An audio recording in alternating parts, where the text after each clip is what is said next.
Chapter 692. At 10 o'clock in the evening, Erikson knocked on Charlotte's door. "Mr. Xia, Miss Eva is here. Are you ready?" "If you are, we can go now," said Erikson. Xia Lei shot a glance at the several fully armed special forces of the French National Gendarmerie standing behind Erikson and said, "I don't have anything to prepare. I can set off at any time."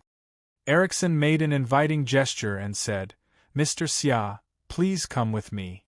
Yelena, who was also in the room, also got up and followed Charlotte to the door. But when she reached the door, she was blocked by Erikson's arm. Yelena looked at Erikson expressionlessly. Erikson said, "Miss, I'm sorry. We only invited Mr. Xia. You can't go with us to the Louvre." Charlotte said, "She's my secretary. Why can't she go with us?" Erikson said, "I'm sorry, Mr. Xia. The order I received was only to pick you up. No one else can go except you." Charlotte frowned and said, "Even my secretary can't go?" Erikson said, "Mr. Xia, please don't make it difficult for me." Yelena's face was cold. She was about to lose her temper when Charlotte stopped her. "Fine, I'll go alone." Yelena's lips moved. She wanted to say something but didn't say it. "You're free to do whatever you want," Xia Lei said before leaving with Erikson. Yelena returned to her room and took out a satellite phone. "Boss has gone downstairs with the French. If those gendarmerie show any signs of abnormality, kill them." "Roger. They have been under our surveillance." Alessio's voice came from the satellite phone. After ending the call, Yelena went out again. She already had a large backpack with a Gale assault rifle and enough ammo. In fact, it made no difference whether she and the other members of the Zodiac squad went to the Louvre with Charlotte or not, because Charlotte had never left the site of the Zodiac squad. As long as there was a situation, they would be able to react as quickly as possible. Walking out of the hotel, Charlotte saw 3 cars parked on the side of the road. There was a black Mercedes-Benz welcoming car and 2 military off-road vehicles. All 3 cars were bulletproof. The window of the Mercedes-Benz was rolled down, and Jacqueline Eva stuck her head out of the driver's seat. "Xiao Xiaoxing, please get in. I'll be your driver and tour guide tonight. If you need anything, just let me know. Don't stand on ceremony." "Well, thank you so much." Charlotte opened the front passenger door and got into the car. Jacqueline Eva started the car and pulled into the driveway. Erikson and the 7 special forces of the French National Gendarmerie rode in the 2 military SUVs. One of the SUVs quickly overtook Jacqueline Eva's car and cleared the way. There was a faint scent of perfume in the Mercedes-Benz welcome car. It smelled like tulips mixed with gardenia. It was very special and pleasant. Charlotte sniffed lightly. "Miss Eva, what perfume is this?" I didn't know Mr. Xia also likes perfume." Jacqueline Eva laughed. "This is a secret perfume called Marie's Desire. It's not sold in the market." "Marie's Desire? What a special name. It's not sold in the market. How did you get it?" "My mother gave it to me. She's very good at it. If you like it, I can give you some." "Well, if you give it to a girl as a gift, the girl will be very happy." Jacqueline Eva maintained a beautiful smile on her face. She observed Charlotte's face from the corner of her eyes. "How can I do that?" "Well, I'll pay you." Before he could finish his sentence, Charlotte suddenly shook his head gently. Just as he was about to say, "I'll pay you," his brain suddenly became dizzy. Soon, his lower abdomen became faintly hot. He actually had that kind of desire. This perfume is not normal. "Mr. Xia, are you trying to say that you're going to pay me?" "I won't take your money. You're our distinguished guest in France. It's only right for me to give you a gift." It was Jacqueline Eva's voice. Her voice sounded a little different in Charlotte's ears. It sounded illusory.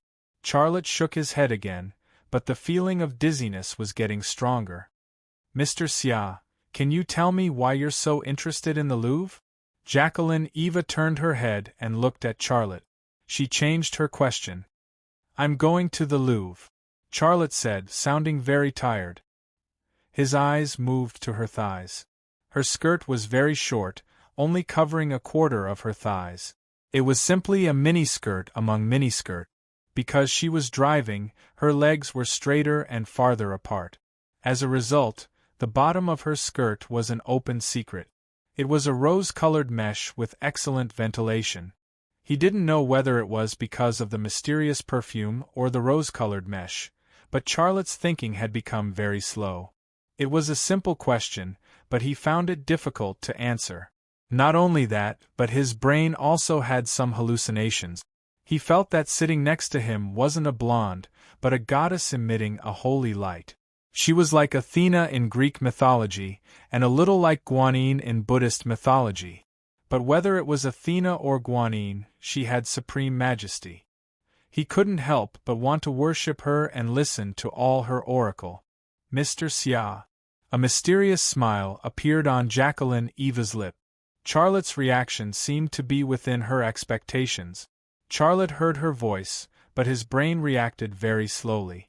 Mr. Xia, can you tell me why you want to go to the Louvre? Jacqueline Eva's voice became more ethereal, and the taste of God became stronger.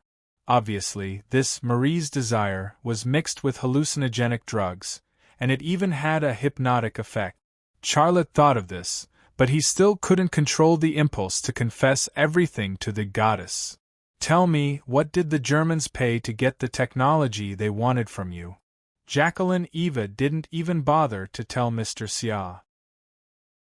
Just when Charlotte opened his mouth to tell the truth, his brain suddenly released the mysterious energy that could resonate with the ancient alloy energy field. A cool feeling quickly flowed from his brain to his whole body. In the blink of an eye, his brain was no longer dizzy, and the burning desire in his lower abdomen also disappeared. Say it, don't resist, tell me everything, Jacqueline Eva urged. The fox finally showed its tail. She really hypnotized him with the help of drugs, trying to dig out the information she wanted from him. Charlotte had woken up, but he continued to pretend to be in a daze. His voice was also slow. I don't know. Ling Hao is in charge of this matter, and he knows the truth. Ling Hao? Who is he? An official, a very high-ranking official. Why do you want to go to the Louvre? I want to buy the Mona Lisa, and the bronze rat head and other relics that France took from the Summer Palace. Jacqueline Eva, Charlotte sneered in his heart and said to himself, You want to use drugs and women to get information? You are not from the French Department of Weapons and Equipment, you are probably from the French Intelligence Department. You are not qualified to play this game with me. Who is your wife? Shintu Tianyin, we are divorced. Who is your girlfriend? Liang Xiao, but we have broken up. Are you willing to cooperate with France? Sell your technology to France. Yes, I like France. What do you want from France? The avionics system of the Charles de Gaulle aircraft carrier, Charlotte said. Jacqueline Eva was stunned for a moment. You really have a big appetite. This sentence was obviously not a question from the goddess, it was just the self-talk of a woman who was stimulated. Charlotte guessed Jacqueline Eva's next question in his heart, but Jacqueline Eva did not ask him any new questions. She looked at the watch on her wrist, frowned, and then said, Mr. Xia, you are tired, you should take a rest, I will call you when we arrive. So sleepy, yawn. Charlotte obediently closed his eyes. He really closed his eyes, but for him, closing his eyes was the same as keeping them open. He could see Jacqueline and Eva's every move. Just now, Jacqueline Eva's way of asking questions was very skillful, mixing important questions with some boring ones. She used this way to test and judge whether his answer was true or not. And his answer was also very skillful, half true and half false, so that she could make the opposite judgment. At this time, he was almost sure of Jacqueline Eva's identity. She was most likely from the French Intelligence Department. Although he did not know her specific position in the French Intelligence Department, he was sure that her position in the French Intelligence Department was certainly not low. A few minutes later, Jacqueline Eva glanced at Charlotte, reached out and shook her hand on Charlotte's eyelids. After making sure that Charlotte did not respond, she lowered her head and whispered to a button on her neckline. "He is willing to cooperate, but his appetite is a bit big. Wait until I come back. It is not convenient for me now." "Well, I know. He is not as powerful as the rumors say. I can handle him." The button on her neckline was obviously a miniature communication device. Charlotte secretly said in his heart, "Handle me? Then come on, I want to see how powerful the French agents are." Jacqueline Eva glanced at Charlotte, then turned on the air conditioner. The cold wind blew out, and the smell of perfume in the car slowly weakened and finally disappeared. The Mercedes-Benz car slowly accelerated, and after more than 10 minutes, the outline of the front windshield of the Louvre appeared. The ancient royal palace and the beautiful glass pyramid in front of the palace. It shone brightly under the night sky, looking incomparably magnificent. "Mona Lisa, I am coming," Charlotte said in his heart. "Mr. Xia." Jacqueline Eva called softly. Charlotte did not respond.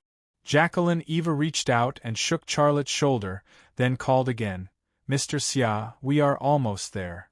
Charlotte slowly opened his eyes. He was stunned for a moment and said in surprise, "How did I fall asleep?" Jacqueline Eva said with a smile, "Mr. Xia, you are probably jet-lagged. I was talking with you just now and you fell asleep while talking. You are really tired." "What did we talk about?" Charlotte asked warily. Jacqueline Eva said, "Perfume, Marie's desire. You like the smell of my perfume. Don't worry, I will give you a bottle of Marie's desire. It will help you get the girl you like." Charlotte was stunned for a moment, then said, "Can you give me 3 bottles?" Jacqueline Eva was speechless.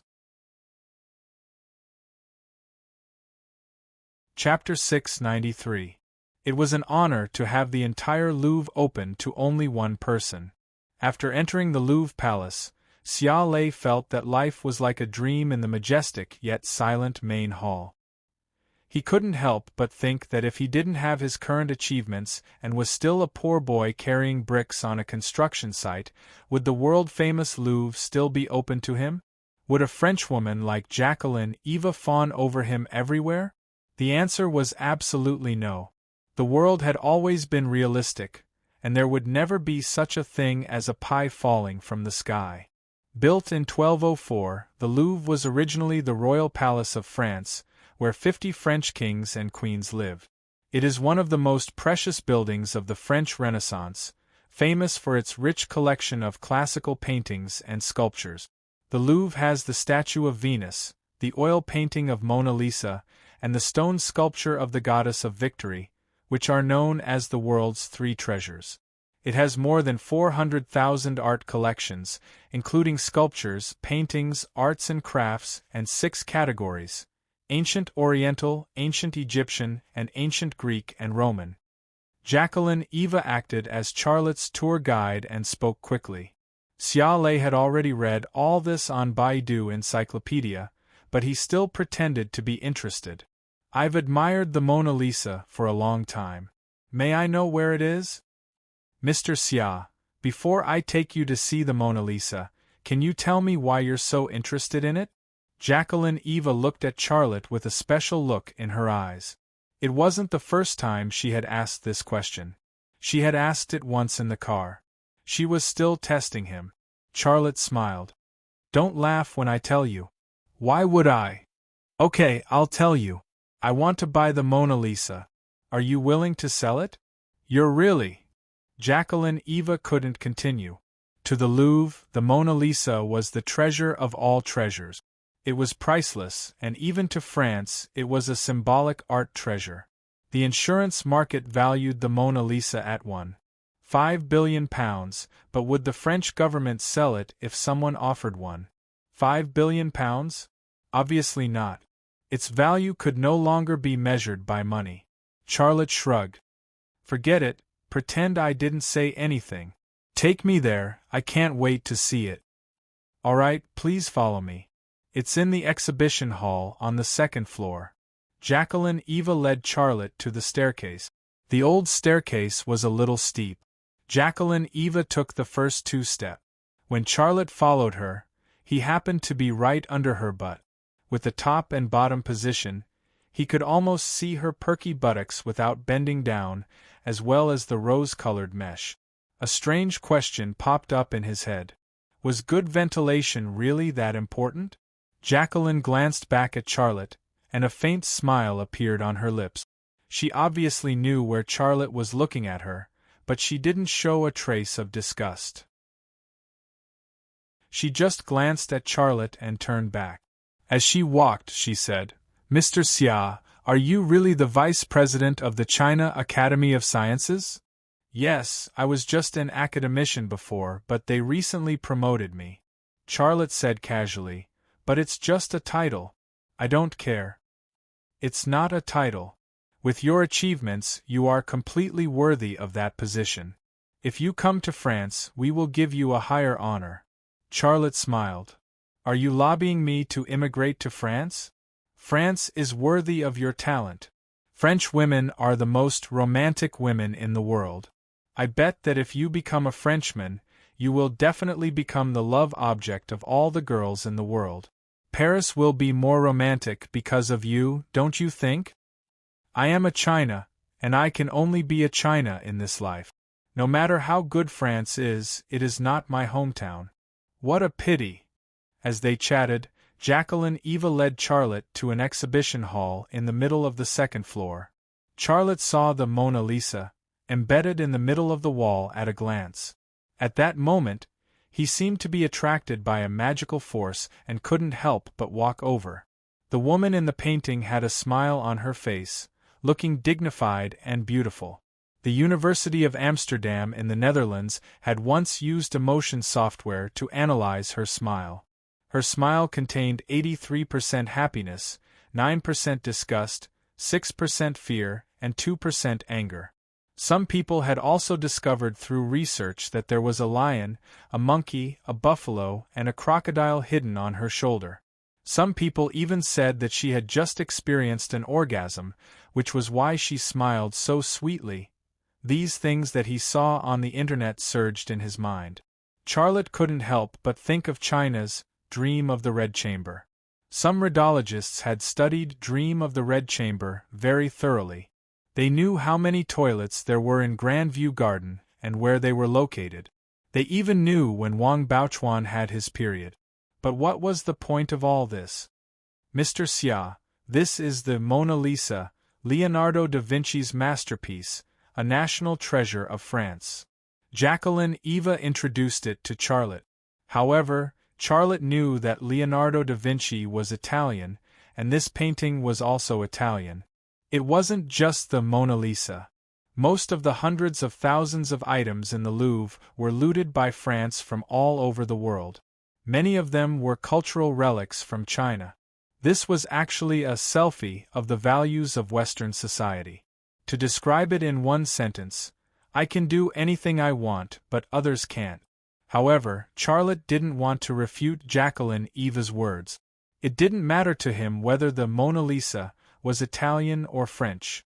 All he cared about was the secret hidden within the Mona Lisa. His gaze fell on the woman's eyes in the painting. He awakened the microvision ability of his left eye. The woman's eyes were suddenly magnified, and all the details were clearly presented. His brain entered an extraordinary state at the same time. Everything he saw with his left eye emerged in his brain, and then reconstructed in a different way. There were letters hidden in the woman's eyes, but they weren't L and D, which were the abbreviations of Leonardo da Vinci's full name, Leonardo di Piero da Vinci. They were A and E. He was very sure of it, even though the two letters still looked like C and B. His conclusion wasn't based on speculation or ambiguous judgments, but on solid evidence. This painting was hundreds of years old, and air, light, and human factors had all caused damage to it. Even the pigments used by Leonardo da Vinci when he painted had a lifespan. The pigments in this painting were obviously in their twilight years, and many of the changes were acquired. They were like wrinkles on an old man's face, which obviously didn't have wrinkles when it was young. Modern scientific instruments couldn't distinguish which changes were there at the time, or later, but his eyes and brain could distinguish them. After the acquired changes were stripped from his brain, what he got was the original work from hundreds of years ago. That is to say, whatever Leonardo da Vinci painted, it appeared in his brain. In his brain, the letters hidden in the eyes of the woman in the painting were indeed A and E. Why did Leonardo da Vinci draw these two letters in the woman's eyes? If the appearance of the Mona Lisa was simply related to AE, it might be a coincidence. But Charlotte knew that Leonardo da Vinci also painted a painting related to E and ancient alloy. That was the painting of the female pirate in Mark Amin's house. Although there was no AE in the painting, there was a piece of ancient alloy and Princess Yongmei's face. Now, looking at the Mona Lisa, Charlotte's heart had confirmed that Leonardo da Vinci was related to the ancient alloy and the secret of E. And he left the letters E in the eyes of the woman in the painting. It was obvious that it was a hint. Leonardo da Vinci was known as the smartest person in the world. He had extraordinary achievements in the field of art, architecture, and scientific research. He was almost an all-rounder. Could it be that he also took the AE capsule? The road I'm walking now, is it the same road he walked before? Charlotte's mind came up with such a question. The thought startled him as well. Leonardo da Vinci's life was full of legends. He also achieved achievements that the whole world paid attention to. If he was just an ordinary person with an average IQ, no matter how hard he worked, he wouldn't be able to reach that level. Charlotte thought of himself. If it wasn't for the AE capsule, he wouldn't be able to achieve what he had today in his life. If it wasn't for the AE capsule, he would probably still be carrying bricks on construction sites, welding, and living like a dog in the lowest level of society. If Leonardo da Vinci also took the AE capsule, I assume he also tried to crack the secret of AE and ancient alloy. Then what level did he reach? What kind of clues would he leave for me? Where would he leave the clues? Charlotte's mind was very active. Jacqueline Eva moved closer to Charlotte. Mr. Xia, to put it bluntly, it's actually just a painting. Many people praise it, but I think it's just an oil painting. Charlotte smiled. You're really afraid that I'll buy it. Don't worry, it's worth £1.5 billion. That's almost all my assets.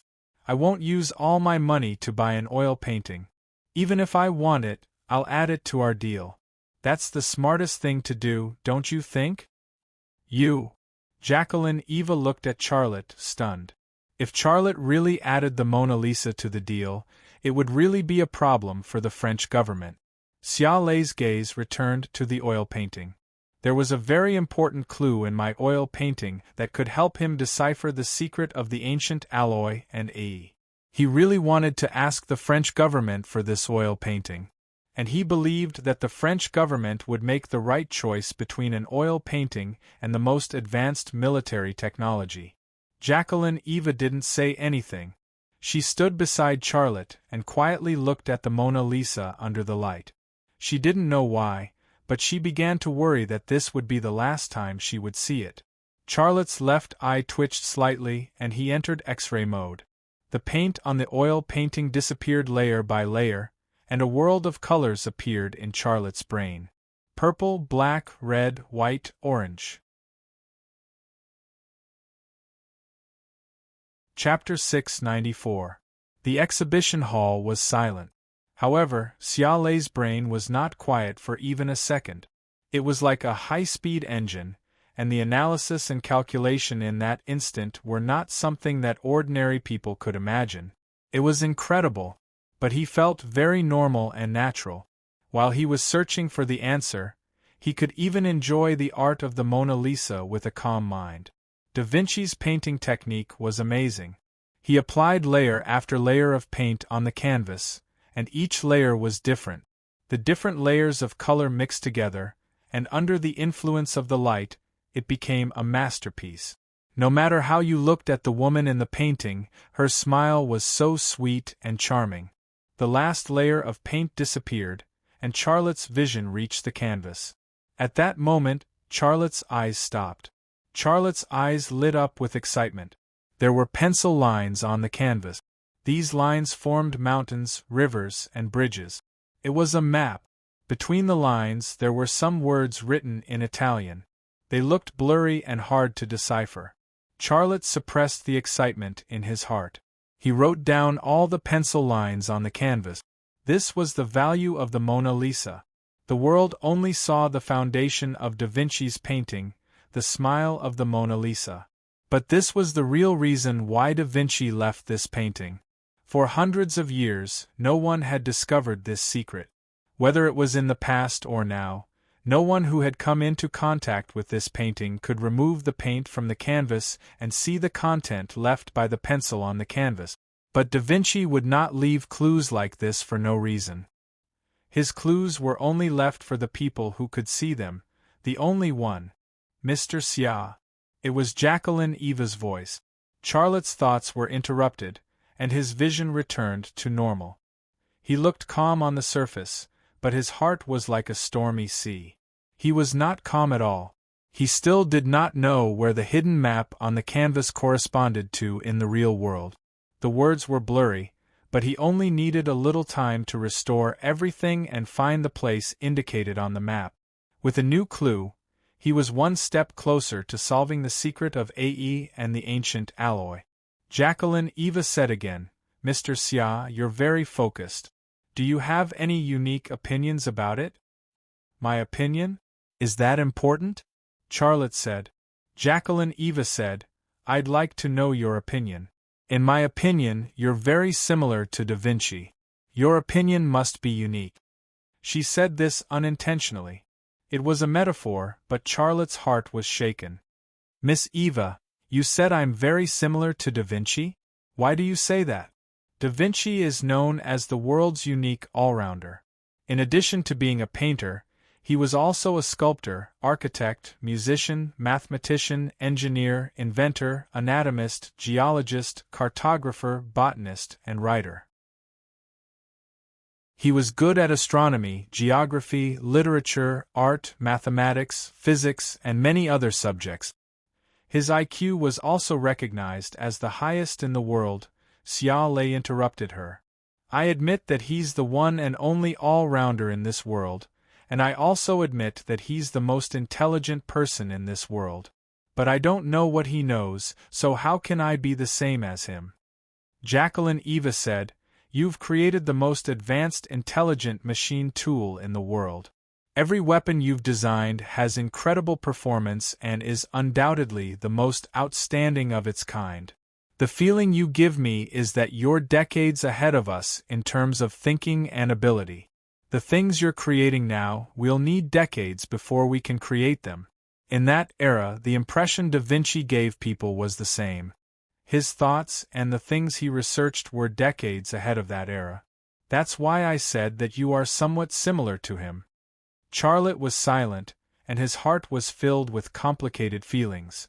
Jacqueline Eva's words made him believe in his previous guess, which was that Da Vinci might also have taken the Ae capsule. Not for anything else, but because he knew his own situation very well. Although he was not good at as many things as Da Vinci, as long as he was willing to learn and was willing to specialize, it would not be difficult for him to achieve Da Vinci's achievements in that era. He had already proved this point. He was not a mathematician, but he had solved the Riemann's hypothesis that had troubled the entire mathematics world for a century with just his mental arithmetic ability. He also had a new question in his mind. If Da Vinci had also taken the Ae capsule, then where did he get it from? "Mr. Sia, what are you thinking about?" Jacqueline Eva said tentatively, "Did my words upset you? If that's the case, I apologize first." Charlotte smiled and said, "I'm not that stingy. I think you're complimenting me, but it's a bit exaggerated." After a pause, he changed the topic and said, "You asked me what I think about this, so I'll tell you now. This painting is very beautiful, and it deserves the title of an art treasure. But as you said, it's just an oil painting. For a hungry person, it's worth less than a loaf of bread. Oh, that's what you think? Jacqueline Eva also smiled. It's really unique, so do you still want to buy it? Charlotte shook his head and said, No, it's just an oil painting. In my eyes, it's worth less than a beautiful woman.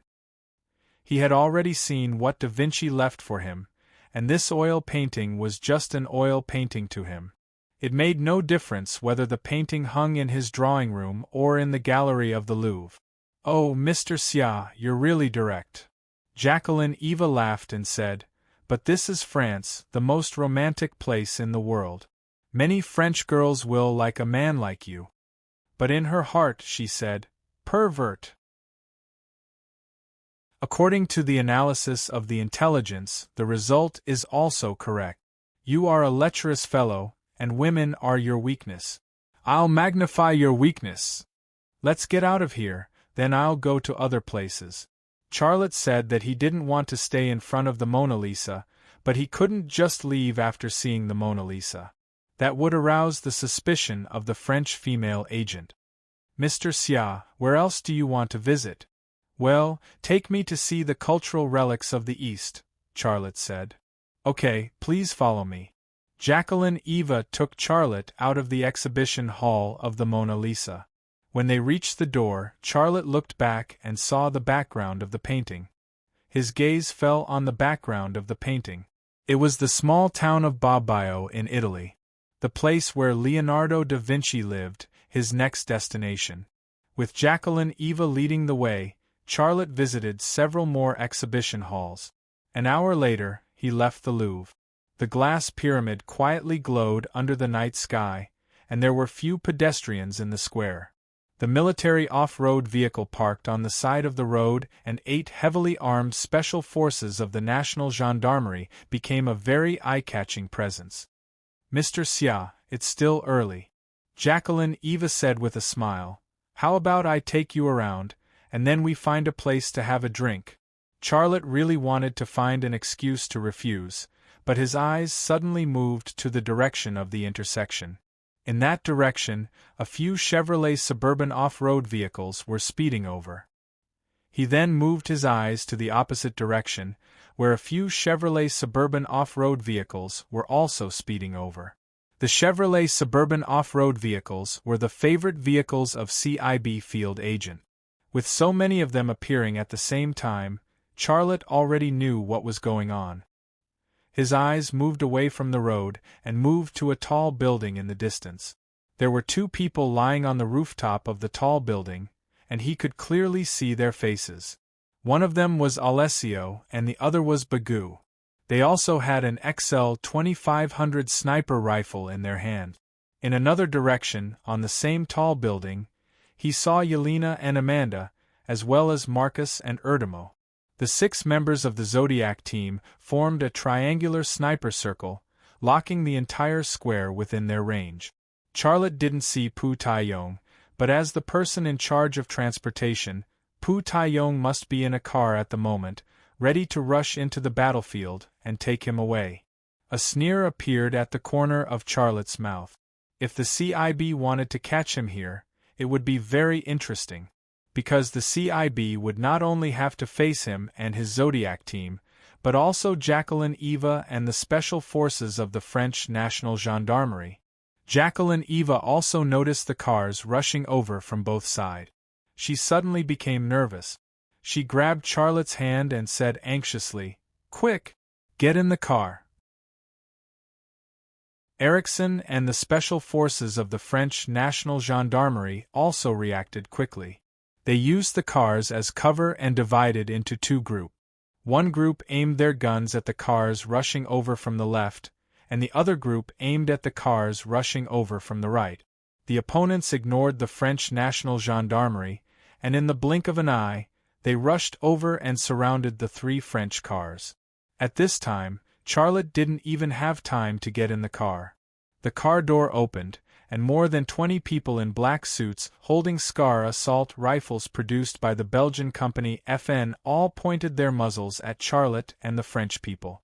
This gun was an assault rifle specially produced by the Belgian company FN for the U.S. Special Forces. It had superior performance and powerful firepower, and was once the most advanced assault rifle. But that was before the Gale assault rifle of the Thunder Horse military factory was invented. Now, the most advanced assault rifle in the world was the Gale assault rifle. If a battle were to break out, these two guns would definitely compete. A pair of black high heels peeked out from an open car door and landed gently on the ground, followed by a pair of long legs wrapped in nude stockings, a thin waist, soft breasts, and a beautiful oriental face. This face was Gu Qiuan's face, which had a kind of seductive beauty. Charlotte looked at Gu Qiuan, who got out of the car, without any expression on his face. In his eyes, this woman was like a cockroach. He killed her again and again, but she just wouldn't die. Gu Qiuan's eyes also moved to Charlotte's face. Their eyes met, and a beautiful smile appeared on her face. Hee, I really didn't expect it to be so easy. I can't believe it. It's true. Xiaolei, I can't see through you. What's wrong with you hiding in China like a turtle? Why did you come to France to show off? This is Europe, the backyard of the US. Charlotte didn't speak and just looked at her quietly. Jacqueline and Eva's faces were ugly and their eyes were cold. CIB people, what are you doing here? Gu Qiuan said, this person is wanted by us and we want to take him away. Please cooperate with us and don't make trouble for yourself. After that, Gu Qiuan winked. A CIB field agent raised his gun and walked to Charlotte. He held a gun in one hand and removed a handcuff from his waist with the other. She really wanted to take him away from here.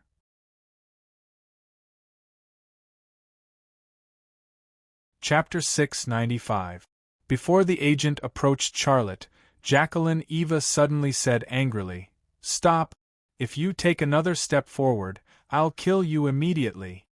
Erickson aimed his gun at the CIB agent who was ready to arrest Xiaoji. His gun was already off the safety, ready to shoot the target at any time. What do you want? Gu Qiuan frowned. Get out of here immediately. Jacqueline Eva's tone was very cold. Mr. Xia is a distinguished guest invited by France. We made a promise to him that no country or individual can arrest him in France. If he leaves France, we don't care what you do to him, but this is France. This is not a place where you CIB people can do whatever you want.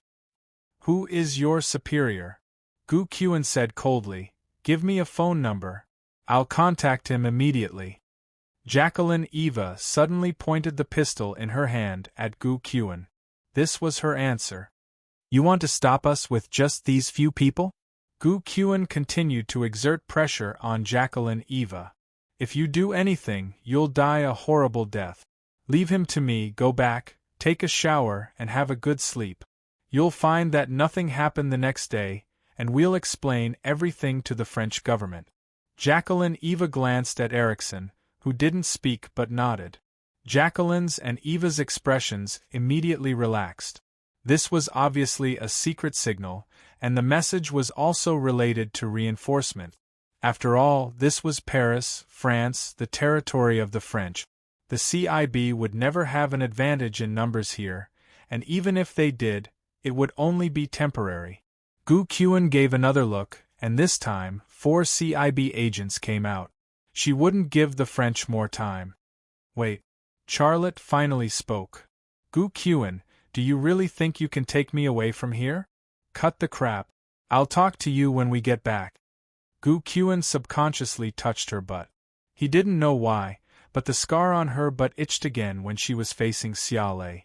4 CIB field agents surrounded Charlotte, but before they could get close to Charlotte, 4 agents from the French National Gendarmerie also went up to meet them. 4 Special Forces soldiers against 4 special agents. 4 assault rifles against 4 assault rifles. The muzzles of their guns were all pointed at each other, not giving way an inch. The atmosphere suddenly became tense. At this time, as long as someone lost his cool and fired a shot, or even showed the slightest intention to attack, the ground would be littered with corpses. Gu Qiuan, save it. If you could take me away from France, would I come to France? Charlotte was not nervous at all. In fact, as long as he made a gesture, Gu Qiuan's head would be blown apart by a bullet. However, he could not do so. If Gu Qiuan died here, the CIB would have a stronger reason to force the French government to hand him over. At that time, he would be in a very passive position, and the situation would become very dangerous. Of course, if things became out of control, Jacqueline and the National Gendarmerie couldn't protect him, and Gu Qiuan and the CIB insisted on taking him away. He would let his people shoot. Charlotte, I have to take you away today. It doesn't matter whether you're willing or not. At this point, Gu Qiuan suddenly ordered, take him away. Anyone who dares to stop us, shoot and kill. The CIB field agents followed and took more aggressive actions. Every Special Forces soldier from the French National Gendarmerie was pointed at by 2 or 3 guns, including Jacqueline and Eva. A CIB field agent pushed aside the Special Forces soldier in front of him and strode toward Charlotte. But at this moment, a piercing siren came from the direction of the intersection on the right. A military off-road vehicle opened the way, followed by several armored personnel carriers. On the roof of each armored personnel carrier stood a machine gunner. The reinforcements came just in time. The CIB field agents who were about to come up to arrest Charlotte suddenly stopped. Xia Lei smiled. Did you see that? The UA isn't omnipotent. Keep your head for now. I'll take it from you after I leave France. Gu Qiuan's face was frighteningly gloomy. The French Special Forces quickly got out of the car and surrounded the CIB agents without saying a word. They outnumbered the CIB by 3 times.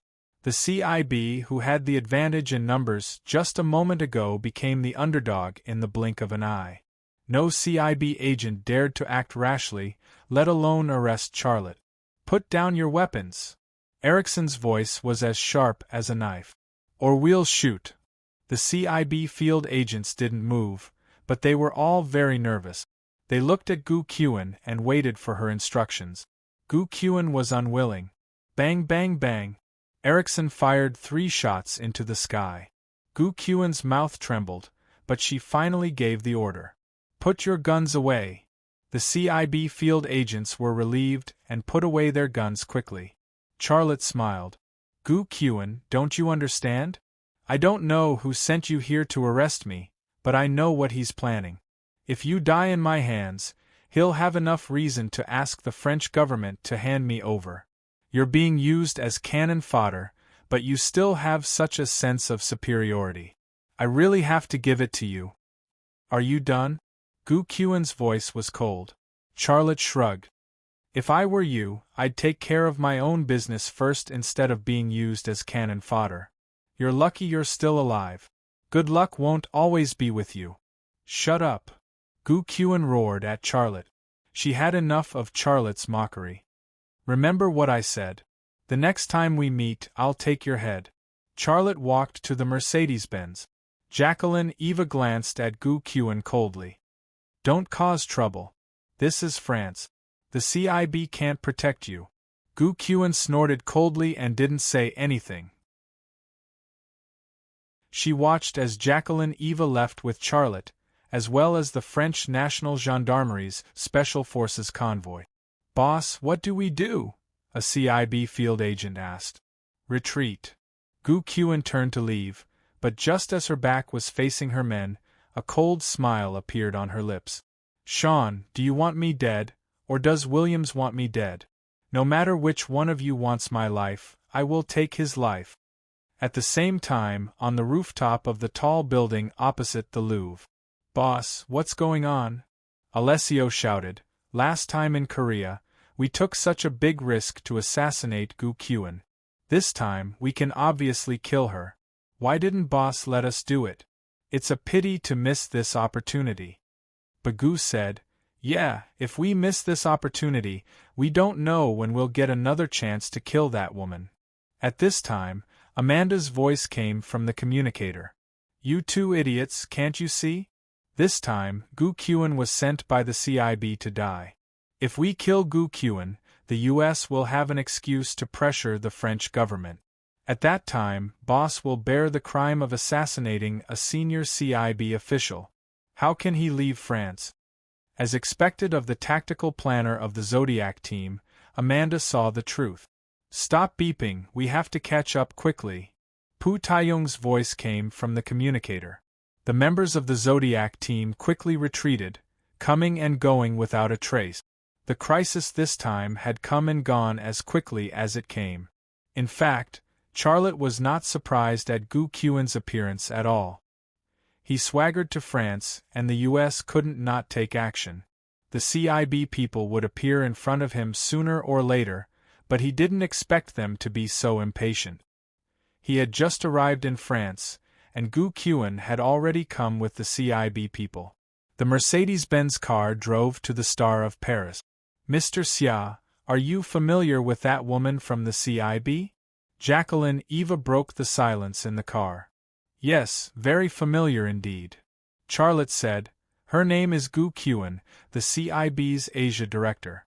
I have some personal grudges with her, and she wants to kill me. The CIB's Asia director, this position is really not low. Jacqueline Eva glanced at Charlotte. But just now you said that she was sent to die. The CIB is willing to sacrifice such an important person. How much value do you have to them? Charlotte was silent for a moment, then smiled.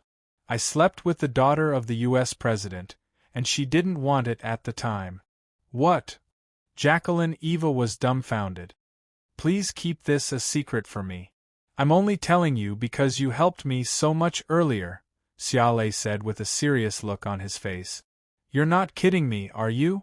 Charlotte said lightly, would I joke about this kind of thing? Well, I won't believe that's the reason. Jacqueline Eva said, I can understand that you don't want to tell me. It doesn't matter. I don't want to pry into your secrets. I just want to finish my job. Charlotte just smiled and said no more. Jacqueline Eva didn't say a word of truth, so how could he tell her the truth? However, even if Jacqueline Eva were to investigate, she wouldn't be able to find out why the Americans were so persistent in their pursuit. The motorcade stopped in front of the Star of Paris. Mr. Xia, in view of what happened before, you'd better not leave the hotel without permission. In addition, I will leave some people to protect you. Is that okay? When Charlotte got out of the car, Jacqueline Eva stuck her head out of the window and said to him, no problem. Charlotte agreed readily. I'll come to you tomorrow to talk about cooperation. Good night, Mr. Xia. Before Charlotte agreed, Jacqueline Eva started the car and left. Charlotte smiled bitterly. The reason why the French protected him so much was because of his skills. The sooner this goal was achieved, the better it would be for France. After all, he had now become a hot potato. Naturally, the sooner he was thrown out, the better. I'll do as you wish. Dream on. Charlotte turned around and entered the hotel. Erickson escorted Charlotte to the top floor with several special forces of the National Gendarmerie. This time, the number of special forces left in the hotel doubled to 24 people. Not only did they control the top floor of the hotel, but they also closely monitored the elevators and staircases, as well as the hotel lobby. Charlotte didn't bother with the special forces of the National Gendarmerie. He knocked on Qing Caiyue's door. Qing Caiyue, who opened the door, was in a daze. She was wearing a set of pajamas with cartoon patterns on it. She looked very cute, but when she saw Charlotte standing at the door, she suddenly became energetic and couldn't help laughing. Chairman Xia, do you have a pencil? Charlotte said. A pencil? You came to me just to borrow a pencil? Do you have one? If not, I'll ask someone at the front desk to get me one. Yes, I'll go get it for you. Qing Caiyue turned around and went into the room. Soon, she came back with a pencil and a notebook. Thank you. Charlotte understood and took the pencil and notebook from her hand. Qing Caiyue hesitated for a moment, then made a gesture of flipping her hair, and looked at Charlotte with watery eyes. Chairman Xia, are you really here to borrow a pencil? Yes. Charlotte said. Is there anything else? Qing Tsayue's lilac tongue slipped out of the corner of her mouth and gently pursed the corner of her tender lips. Good night. Charlotte turned around and left. Qing Kaiyue was stunned at the door and didn't move for a long time. What kind of CEO would knock on the door of a female secretary to borrow a pencil in the middle of the night? Crazy.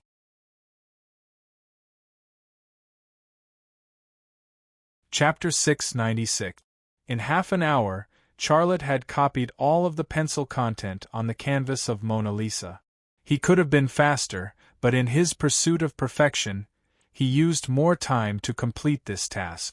The content he drew on the notebook was the 1:20 ratio of the original. Other than this, what he drew was exactly the same as what Da Vinci had drawn. The blurry Italian words were also copied down by him, and he began to decipher them. He was not very familiar with Italian, but this did not stop him. He made a plan for himself to use 5 hours to learn Italian on the computer. During this process, he used his brain's ability to make the blurred Italian text clear. Then, he used the Italian he learned to interpret the content that Da Vinci had left on the canvas. Time passed bit by bit. The hotel's desktop computer was working, and so was Charlotte's brain. Under normal circumstances, the human brain could not be compared to a computer, but he was an exception. His brain worked faster and more perfectly than a computer. The computer provided his brain with knowledge of Italian, and his brain was like a sponge, frantically absorbing the knowledge. It was also during this learning process that his brain repaired and perfected the Italian language on the canvas bit by bit according to the characteristics of it, obtaining clear and correct content. 5 hours passed. Charlotte's brain was filled with almost all of the Italian knowledge. The piece of paper in front of him also had an additional translation. The content of the translation was, "I am Leonardo da Vinci. Many incredible things have happened in my life. I have benefited from this, but I am also very confused. I have been trying to decipher those secrets my whole life. I once thought I was close to the truth, but in the end I realized it was far from enough. The fact that you can see the content on the canvas means that you also have that ability. Are you also trying to decipher those secrets? I left some things for you. If you can read my map, you will be able to find the things I left behind." This was the content of the text that Da Vinci had left on the canvas. After deciphering it, Charlotte's heart could not calm down for a long time. He used this method to leave the map clearly for people with X-ray vision to see. He understood this ability. Could it be that he really took the AE capsule? But Father once said that the AE capsule he stole from the AE Research Center was the only one in the world. So where did Da Vinci get the AE capsule from? He could not understand this question. If Da Vinci was still alive and had a chance to talk to him face to face, the problem would be simple. However, the problem was that Da Vinci had been dead for hundreds of years. Whether or not Da Vinci had eaten the AE capsule, and where did he get the AE capsule, these questions could not be answered. After sitting quietly for a while, Charlotte shifted his attention to the map. A map without text markings, and it was drawn with a pencil. One could imagine how difficult it would be to find the corresponding place on Earth. Da Vinci seemed to be using this method to test his intelligence. Charlotte closed his eyes, and the map on the canvas appeared in his mind. The light of dawn dispelled the darkness. Unknowingly, an entire night had passed. Charlotte opened his eyes. A ray of sunlight shone through the window and fell on his face. In the golden morning light, a smile bloomed on his face. Knock, knock, knock. There was a knock on the door, but Charlotte did not seem to hear it. The smile on his face became more and more obvious. This process was like the blooming of a flower bud, little by little, until it bloomed. The person who knocked on the door did not continue, but the door opened. Qing Kaiyue walked in, and her gaze fell on Charlotte. She was stunned for a moment, and then said in surprise, "Chairman Xia, you didn't sleep last night?" Hee. Charlotte laughed. "Chairman Xia, are you okay?" Qing Kaiyue asked with concern. Last night, Charlotte knocked on her door in the middle of the night to borrow a pencil. Now he was sitting by the window and laughing foolishly. She was really worried about her Chairman Xia's mental state. So that's how it is, Charlotte said to himself. What, so that's how it is? Qin Kaiyue moved closer. You're really too smart. Chairman Xia, are you talking about me? Charlotte suddenly closed his eyes again. Chairman Xia? What's wrong? Qin Kaiyue came to Charlotte's side. She hesitated for a moment, and then stretched out her hand to touch Charlotte's forehead. Charlotte's forehead was not hot, and there were no symptoms of fever. He closed his eyes, and Qin Kaiyue's hand on his forehead did not affect the work of his brain. In his brain, the map left by Da Vinci on the canvas was disassembled, turning into line segments of different lengths and shape. Some of these line segments were like earthworms, some were like twisted wire, and some were like iron rods. They were constantly combining to form a new pattern. This process was very complicated, but it was very fast. One by one, the wrong patterns were eliminated, and a correct pattern was established from a large number of errors, finally taking shape. A new map appeared in Charlotte's brain. At the top of the map was a tomb. There was no name on the tombstone, only a cross. Under the tomb, there was a very complicated underground passage, and it was like a maze. The end was in the center of the maze, and the entrance was under the tombstone. In one night, all the secrets left by Da Vinci on the canvas were solved. In one night, Charlotte even mastered Italian. His brain was really a miraculous existence. Chairman Xia? Qin Kaiyue's hand left Charlotte's forehead and moved to his cheek. She did not know where she got the courage, but when she saw Charlotte's handsome face bathed in the morning light, she seemed to be attracted by magic and wanted to touch it. His face was smooth and delicate, like a baby's skin, and it was very comfortable to touch. Such a tender face, what kind of skin care product does he use? Such a strange question suddenly popped up in Qin Kaiyue's mind. At this moment, Charlotte suddenly opened his eyes. Qin Kaiyue hurriedly pulled her hand back, and her jade face suddenly blushed. She stuttered, Sorry, Chairman Xia, I thought you were having a fever. Charlotte said, You didn't tell me where it was, but you already showed me the answer. That place is Bobbio in Italy, the setting of the Mona Lisa. Peaceful also drew that place, the medieval town, the house, the tombstone. I found it. Chairman Xia? Qin Kaiyue felt strangely nervous. She felt that Charlotte was not having a fever, but he was crazy. Charlotte suddenly stood up, picked up Qin Kaiyue, and spun on the ground. Qin Kaiyue's body leaned back, and the pair of long legs under her short skirt floated in the air, like a compass, drawing a white arc in the air. From a 45-degree angle, the black Shao Ding became a beautiful scenery. It played the role of a guardian with difficulty, fighting against the air, fighting against inertia, guarding that mysterious and mature place. The skirt was flying, and so was the secretary's heart. Everything was messed up in the wind, just like the black Shao Ding that had been messed up for a long time. Chairman Xia? What are you doing? I'm dizzy, you put me down. Qin Kaiyue suddenly gritted her teeth and gathered her courage. If you really want, go to the bed. Charlotte suddenly stopped. Qin Kaiyue's feet finally landed on the ground, but she was still in Charlotte's arms. She could feel Charlotte's hands holding her waist, and she could also feel Charlotte's strong chest, because her soft breasts were pressed against his chest, like double-sided glue sticking together, flattening the shape. The two of them were like a still painting. 4 pairs of eyes looked at each other, like the N and S poles of a magnet.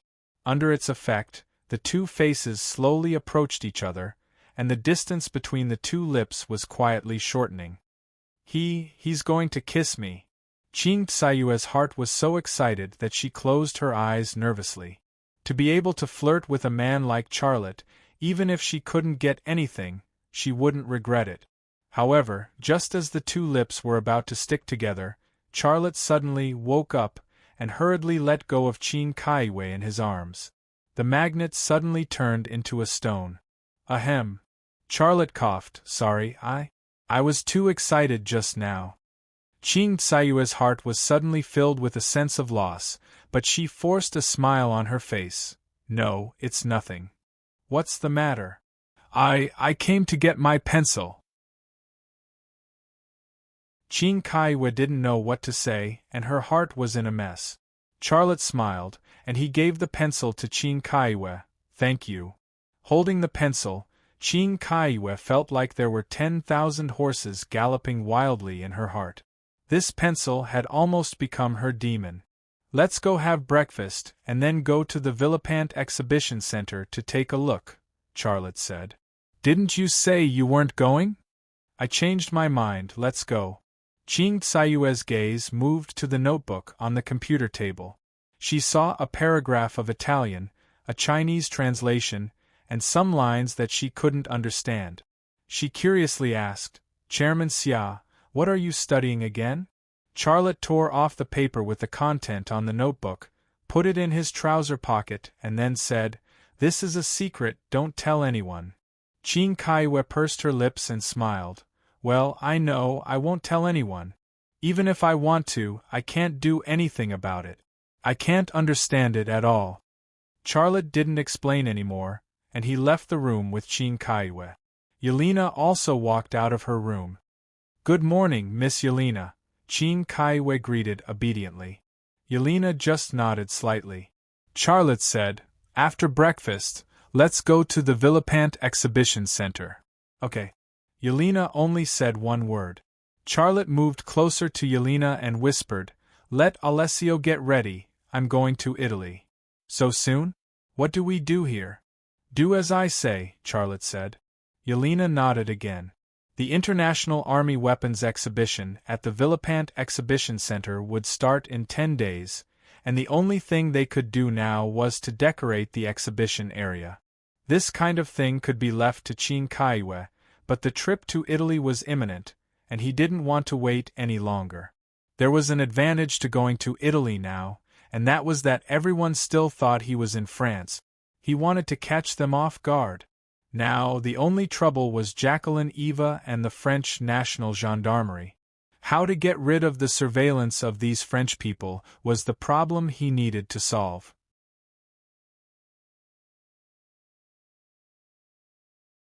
Chapter 697. The International Army Arms Exhibition in Paris had yet to start, but the Villepinte Exhibition Center was already heating up. Thousands of arms manufacturers from all over the world had already started designing and decorating their respective exhibition areas. The relevant weapons were also being transported to their respective exhibition areas, waiting for the exhibition to start. There were many acquaintances among these arms manufacturers, such as Belgium's FN Corporation, America's Barrett Corporation, Germany's Rheinmetall, HK Corporation, and so on. These companies were all leaders in the international military industry. Each one was bigger than the last, and each one was more powerful than the last. Compared to these companies, Rema Group was like a weak teenager. This could be seen from the scale of the exhibition area. The exhibition areas of these few big companies were dozens of times larger than Rema Group. There were also many types of weapons on display, such as tanks, armored vehicles, demoning vehicles, self-propelled artillery, rocket launchers, pistols, submachine guns, assault rifles, sniper rifles, grenade launchers, and so on. There were hundreds and thousands of them, so many that it was dazzling. Meanwhile, Rema Group only had 4 types of weapons on display, which were the XL 2500 sniper rifle, Gale assault rifle, Hellhound artillery, and the new handgun produced by Rema Group, Viper. There were only 4 types of weapons on display, but their opponents had hundreds and thousands of weapons. It was hard not to look shabby. Charlotte led Rema Group's employees around a few exhibition areas, and the few Rema Group's employees all had grave expressions on their faces. This was not surprising, as each of their opponents' exhibitions was bigger than the last, and they were under a lot of pressure. If only this Army Arms exhibition had started a few months later. At that time, our company's tanks, combat vehicles, and defense systems would have been able to be exhibited. Now, Qin Kaiwe wanted to say something but stopped. She was afraid that if she said something, it would make Charlotte unhappy. Charlotte, on the other hand, was in a good mood. He smiled and said, "Isn't this good?" Qin Kaiwe said softly, "What's good about it? Other people's exhibition areas are rich and varied, and there are many highlights, but we only have 4 types of weapons on display, and they are all light weapons. Merchants who don't know better will think that we are a small workshop." Doing business was all about the scene. The more high-end the product, the more beautiful the store would be. If the scene was small, no matter how good the quality was, it would still be questioned. Buyers would think that your products were low-end goods and wouldn't even be interested in taking a second look. Why would they come into contact with your products or even buy them? Although selling weapons was different from selling clothes and cosmetics, the marketing methods were the same. Qin Kaiwe was an expert in this field, so of course she would have such worries. Charlotte, on the other hand, still had a calm expression on his face. "Let me put it this way. They sell glass beads, we sell diamonds. Even if they dyed the glass beads in all sorts of colors, do we need to dye diamonds in all sorts of colors?" "Chairman Xia, your analogy is really interesting." Qin Kaiwe smiled. Charlotte said, "We've long passed the period where we need to advertise in order to open up sales. Our weapons have already been tested on the battlefield. I don't need to say more about how outstanding they are. In short, even if we put our weapons on sale in the market, the people who come to place orders will trample on the doorstep and break it." Qin Kaiwe clapped her hand. "Well said, Chairman Xia. Let's applaud." A few of the employees of the Thunder Horse Army factory really clapped their hand. This flattery made Charlotte feel quite awkward. However, just based on her vixen-like face and peach-like butt, even if her flattery was not in place, he still felt that it was useful. The group of people chatted and laughed as they arrived at the Rema Group's exhibition area. When they saw the exhibition area, they were all stunned. This was not because the organizers were making things difficult for the Rema Group by giving them a remote and small exhibition area. On the contrary, they had given them a very large exhibition area, so large that it was enough to fit a few Boeing 747 airliners. The location of the exhibition area was also very good, together with several top arms companies. Such a large exhibition area with 4 kinds of light weapons. Just thinking about it made one feel awkward. Did they make a mistake? Qin Sayue's expression was very exaggerated. They gave us such a big one. Did they think we were going to have an arms party? Charlotte also felt strange. If it was a small exhibition area, then it would be fine with some decorations. But such a large exhibition area, how would they decorate it? Chairman Xia, why don't we ask them to change it to a smaller one? This place is really too big. We don't even know how to decorate it, an employee of the Rema Group said. Let me think about it. Charlotte walked into the exhibition area. The group of people followed Charlotte into the exhibition area. What can Chairman Xia think of? An employee said in a low voice. Who knows, no one can guess Chairman Xia's thoughts. Chairman Xia is such a smart person, he will definitely think of a way. Even if Chairman Xia is such a smart person, he won't be able to think of a way, right? There was a lot of discussion. Qin Kaiwe did not say anything, but she was also very curious about how Charlotte would solve this embarrassing problem in front of her. She followed behind Charlotte, but her eyes were fixed on Charlotte's butt. Charlotte's butt was perky, very sturdy, and had a man's sexiness. She could not help but think of what happened this morning. He came down and hugged her and spun around on the ground, round after round. A certain part of Charlotte's body was pressed against her sensitive area, acting as a fulcrum. The two of them were like a merry-go-round, spinning and spinning. She wanted to grease the bearings of the merry-go-round. That way, it would spin more smoothly, more comfortably, and more briskly. Charlotte did not know that he had already become a part of the merry-go-round. He walked in the empty exhibition hall, looking around and pondering.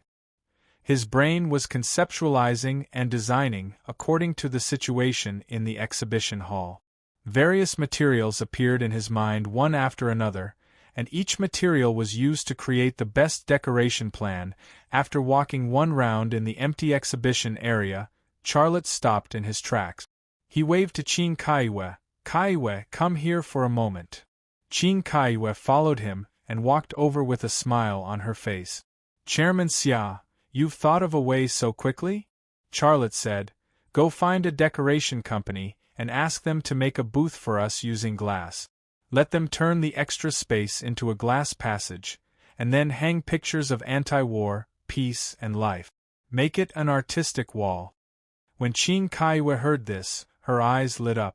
She giggled and said, "Chairman Xia, you're so awesome. Why didn't I think of that?" In this way, all the space in the exhibition area can be used. The glass booth, together with the lighting effects, creates a sci-fi effect. Using glass as an artistic wall to promote the concept of anti-war, peace-loving, and life will make our company's image taller and more positive. Charlotte smiled and said, "You're really good at talking. I hope the effect is as good as you say." Chin Kaiwe smiled even sweeter. "Do you think my mouth is that small? But I will definitely satisfy you, Chairman Xia." What did she mean by that? She was really a fox spirit. This little seduction method was too clever. It didn't leave a trace, but it could make people's hearts itch. Charlotte smiled awkwardly. Chin Kaiwe giggled. At this time, another group of people came into the exhibition hall, including several familiar faces. Rheinmetall's chairman, Mark Amin, FN's senior director, Mulef, Belgium's HK's senior executive, Ilriva, and Barrett's Jobington. These people had met at the Russian arms exhibition and fought with each other, so he recognized them at a glance. There were also some people he didn't know, but since they could walk with people like Mark Amin, they were obviously not small characters. Most of them were executives or even people in charge of European and American arms companies. What are these guys doing here? Charlotte couldn't help but guess. "Mr. Xia, we meet again." Mark Amin greeted him warmly. Charlotte greeted him and said in fluent German, "Mr. Mark Amin, long time no see. It's a pleasure to see you here. But what can I do for you?" "We know that Rema Group was also invited to participate in this army weapons exhibition, so we came here to have a look," Mark Amin said. Charlotte spread out his hands. "You're a little early.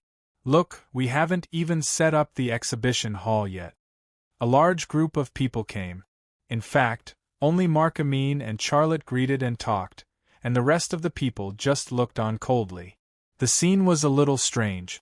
After chatting for a while, Mark Amin said, "Mr. Xia, I don't know when you have time, I want to talk to you." Charlotte said, "What do you want to talk to me about? You must have forgotten, right?" Mark Amin said, "My family's ancestral oil painting. Last time I invited you to my house as a guest, but you destroyed it with one punch." "Mr. Mark Amin, do you want me to compensate you?" Charlotte frowned suddenly. Mark Amin actually had the face to mention this matter.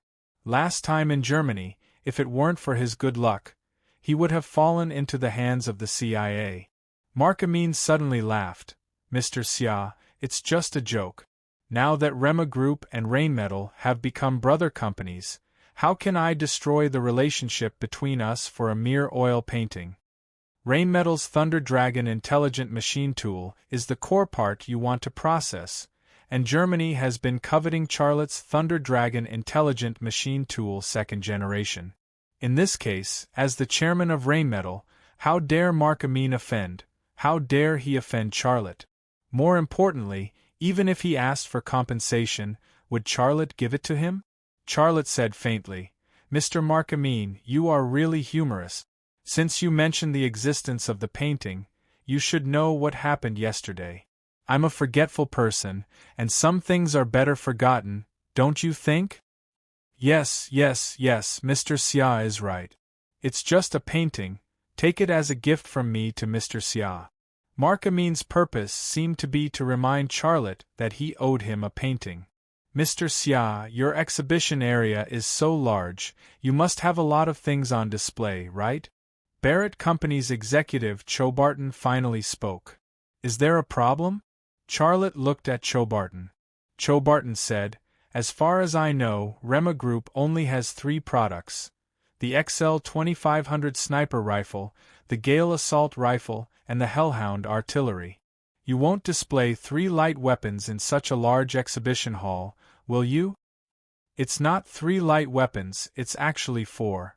The Thunder Horse Military Factory also has a pistol, but it's not well known at all. Ilriva, an executive of the HK Company, said with a hint of sarcasm in her voice. Some people couldn't help but laugh.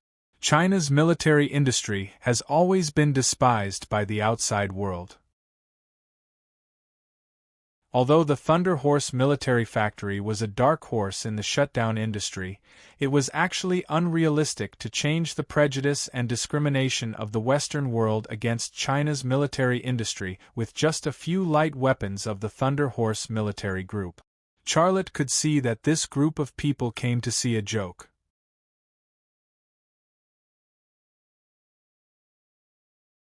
Chapter 698.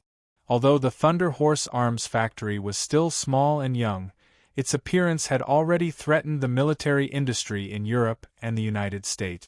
The American Barrett Company, the Belgian HK Company, and even the German Rheinmetall and German FN, which were brothers with Rema Group, all saw Rema Group as their most threatening competitor. Therefore, whether it was in the past, present, or future, they would not be Charlotte's friends, but only opponents, enemies. Now that an opportunity to attack the enemy was in front of them, how could they miss it? Since when did people like you have the right to criticize our Thunder Horse Group? Before Charlotte could speak, Qin Kaiwa said, Our Rema Group has our own tanks, artillery, and defense systems, but we just haven't shipped them over. Is that so? Chobarton sneered. Did you not ship them over or did you not build them? China's strength is not in manufacturing, but in mouth, isn't it? It's your mouth that's more powerful, isn't it? Qin Tsayua's mouth was sharp. I know that at the Russian weapons exhibition, the Barrett Company's sniper rifle was completely defeated by our Rema Group's XL 2500 sniper rifle. Both of you produce sniper rifles, but why is there such a big difference? The guns you make are a lot worse than ours, but your tone is very big. I just don't understand, sir. Where did you get the confidence to laugh at our Rema Group? Chobarton's tongue suddenly hardened, and he was unable to speak. This little mouth was amazing. Charlotte couldn't help but want to give her a like.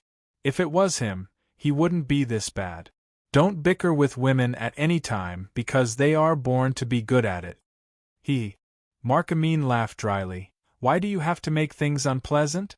We are all in the same industry, and we should work together, not oppose each other. Mr. Xia, who is this woman? We came to talk to you, but you let a woman talk nonsense. Is this a gentleman's behavior? Ilriva said.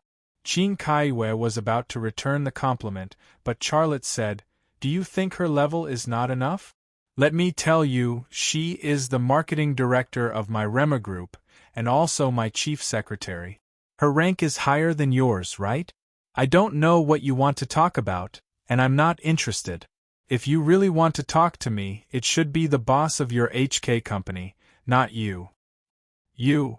Ilriva was also speechless. And you. Charlotte looked at Jobington. Are you the CEO of Barrett Company?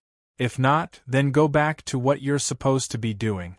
If I want to talk, I'll only talk to the CEO of Barrett Company. Chobarton's face was already unrecognizable. He had been insulted. That was true. Whether it was Chobarton or Ilriva, the two of them were only executives of the HK Company and Barrett Company. They weren't the bosses of these two companies. Although the Rema Group was small, Charlotte was the boss of the Rema Group. Their status was much lower than Charlotte's. What right did they have to say anything in front of Charlotte? Qin Kaiwe smiled quietly, because she knew that Charlotte was supporting her and giving her face. At this time, a few more people came into the exhibition hall. This time, it wasn't someone from a certain arms company, but Jacqueline Eva. Behind her were several heavily armed special forces of the military police.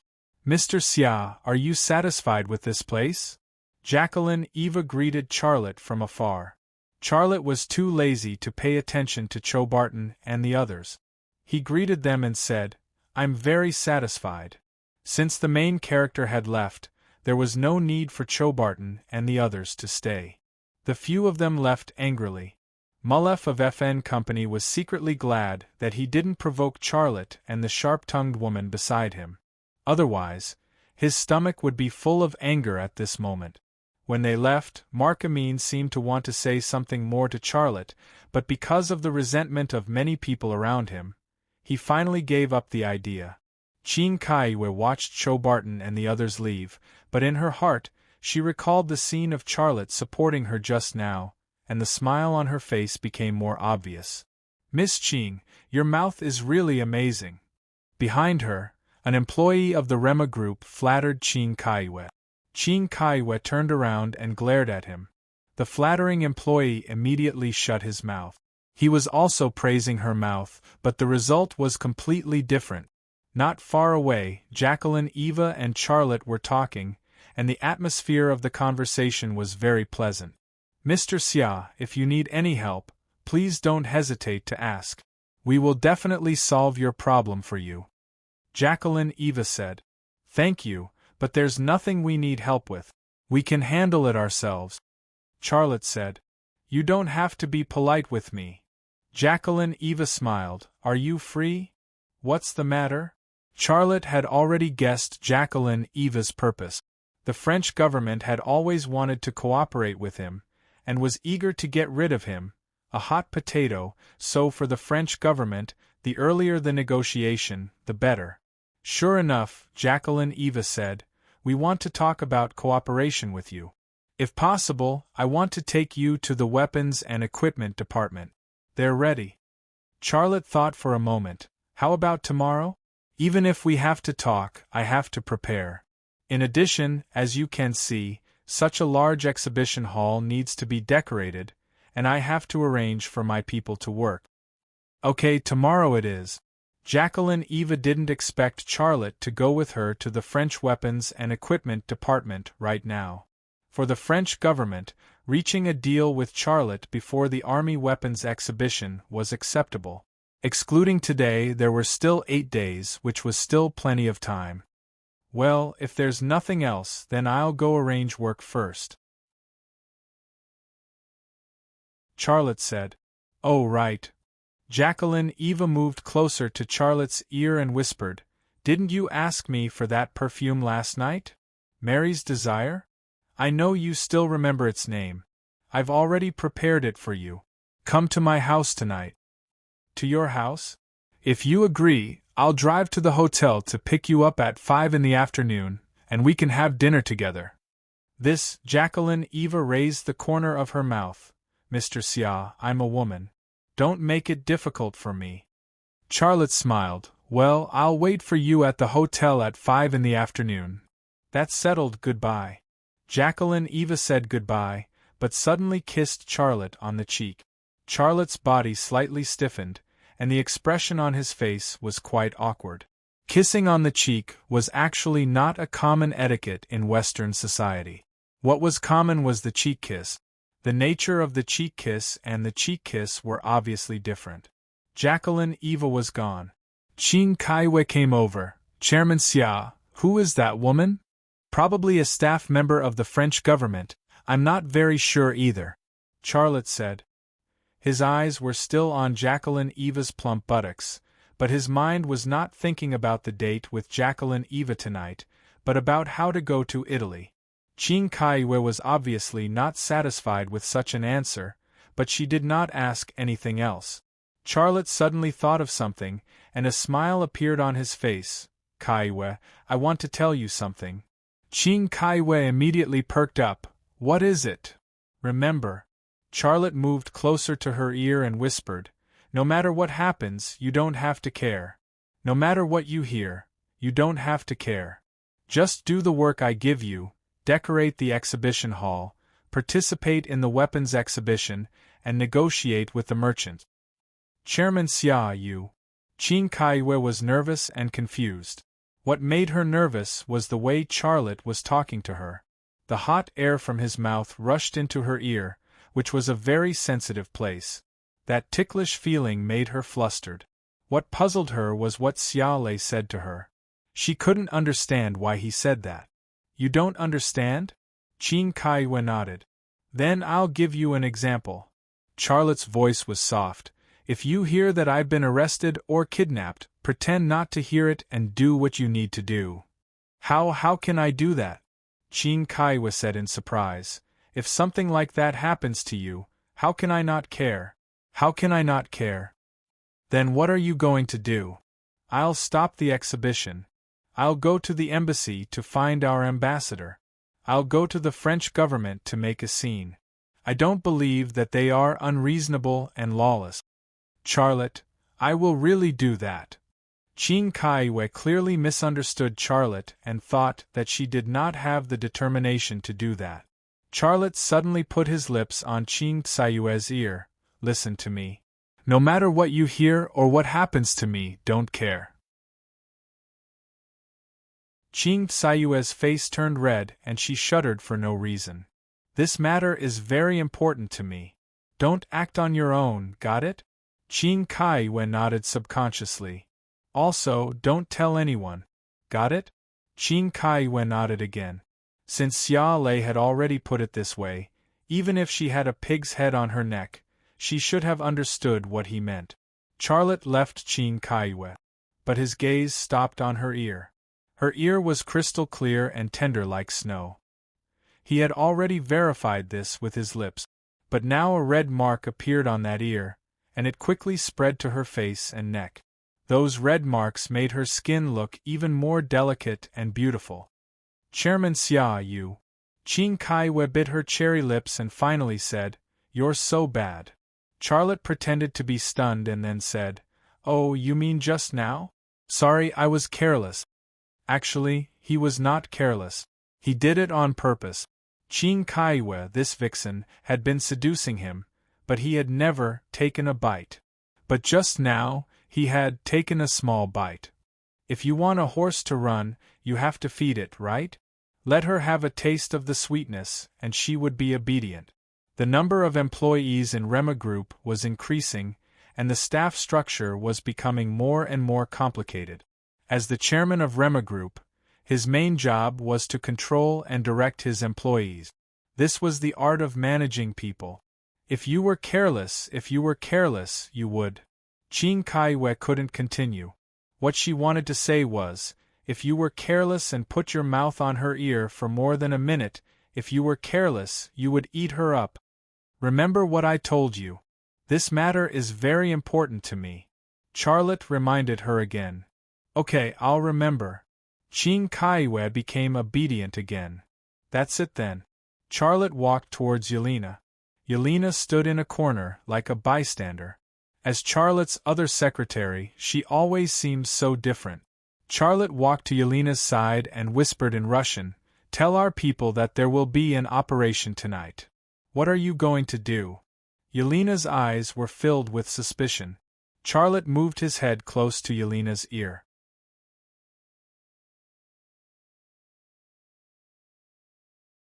Chapter 699. Stars dotted the sky, and the city lights illuminated the night sky. The night scene of Paris was as beautiful as a dream. Quietly burning candles, French fried foie gras, steak, red wine, and a blonde beauty in the candlelight. For a man, this was the romance of Paris. Jacqueline Eva was wearing a white evening gown. It was low-cut and left her shoulders bare. Her snow-white neck, her fragrant shoulders, and her cleavage were all exposed to Xia Lei's field of vision.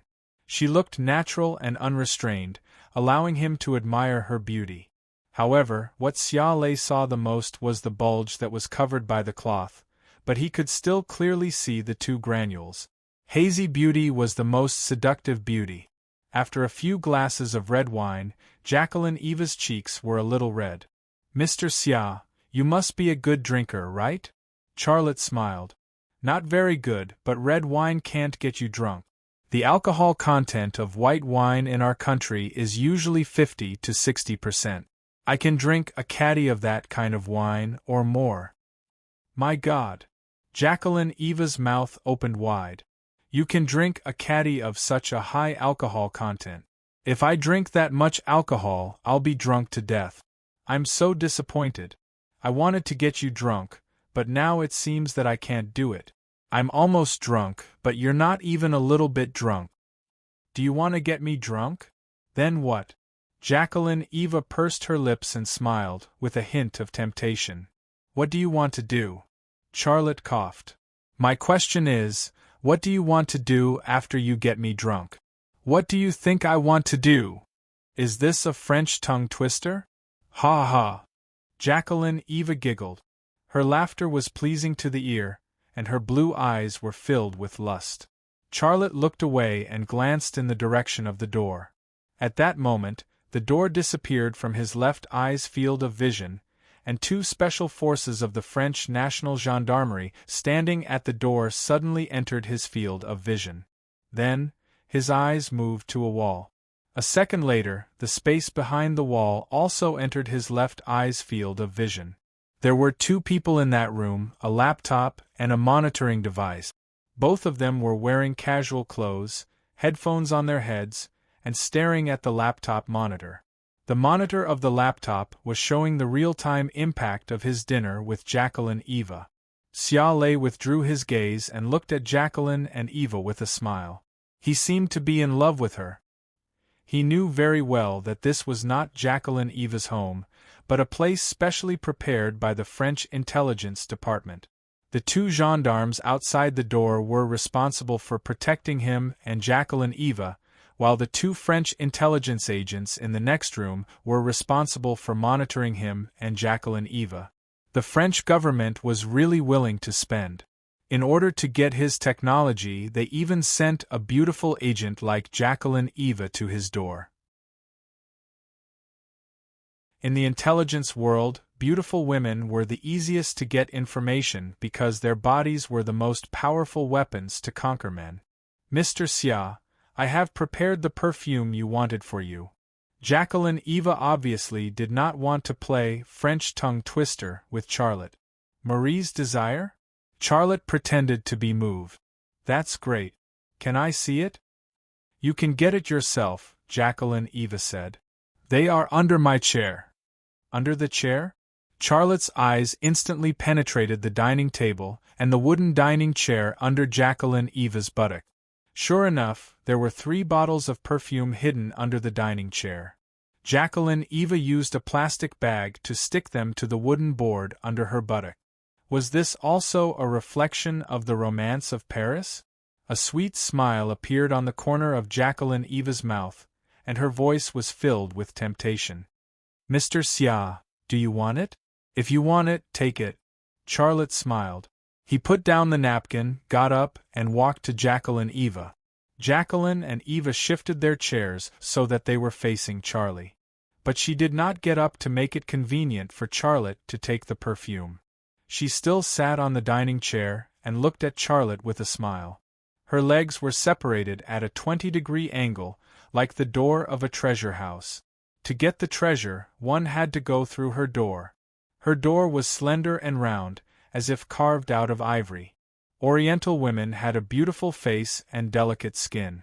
Western women had a curvy face and an explosive figure. Jacqueline's face had the unique chiseled beauty of Western women. She had a high nose bridge and blue eyes.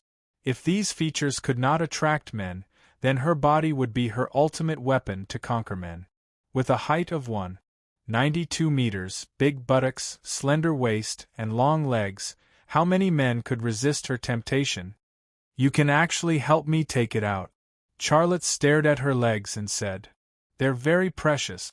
If you want to get them, you have to pay a price, Jacqueline Eva said. Charlotte shrugged. Okay. He squatted down, and his eyes inevitably fell on the middle of the ivory door. Between the ivory, a small white dot quietly entered his sight. It was as thin as a cicada's wing, hazy and indistinct. It was like a spark that set the prairie ablaze, carrying the power to destroy everything. The line of defense he built instantly shook, and it would collapse at any time. Charlotte's right hand reached under the dining chair, little by little, carefully. Jacqueline Eva maintained an elegant sitting posture, but just as Charlotte's right hand reached under the dining chair and was about to take the 3 bottles of perfume, her ivory door suddenly closed, and his hand was caught in the gap of the door. "You!" Charlotte knew what she wanted to do, but he still pretended to be surprised. Jacqueline Eva suddenly leaned forward, and her whole body was on top of Charlotte. Charlotte instinctively supported his body with his left hand to avoid falling to the ground. But Jacqueline Eva's feet also made a powerful movement, and with absolute advantage, she pressed Charlotte down and fell to the carpet with him. In the process, the dining chair was also knocked to the ground by her feet. 3 bottles of Marie's Desire overflowed from the bottle. The whole room was suddenly filled with the mysterious and alluring smell of the perfume. Charlotte had already seen what kind of perfume Marie's Desire was. He had actually already seen that the 3 bottles of perfume weren't corked properly, but he was too lazy to expose the French female agent's trick. The French female agent had her mission, and he also had his plan. "The perfume is overflowing," Charlotte reminded Jacqueline Eva. "I still have a lot. I can give you as much as you want." Jacqueline Eva pressed down. She didn't want Charlotte to speak anymore. She used her lips and tongue to block his mouth. Charlotte gave up resisting. With the warm and fragrant body in his arms, the most careful thing he did was to control his breathing. He only inhaled enough air to maintain the normal functioning of his brain and body. As for other things, he didn't care what Jacqueline Eva's hands and mouth were doing. The smell of perfume was getting stronger, and the scene in the room was getting more and more unbearable. In another room. "This time we're really lucky." A French intelligence agent stared at the surveillance screen with a wretched smile on his face. "Usually, boss doesn't even give us a good look, but now she's doing this kind of thing with a China kid in front of us. Haha, I have to make a copy and watch it every night."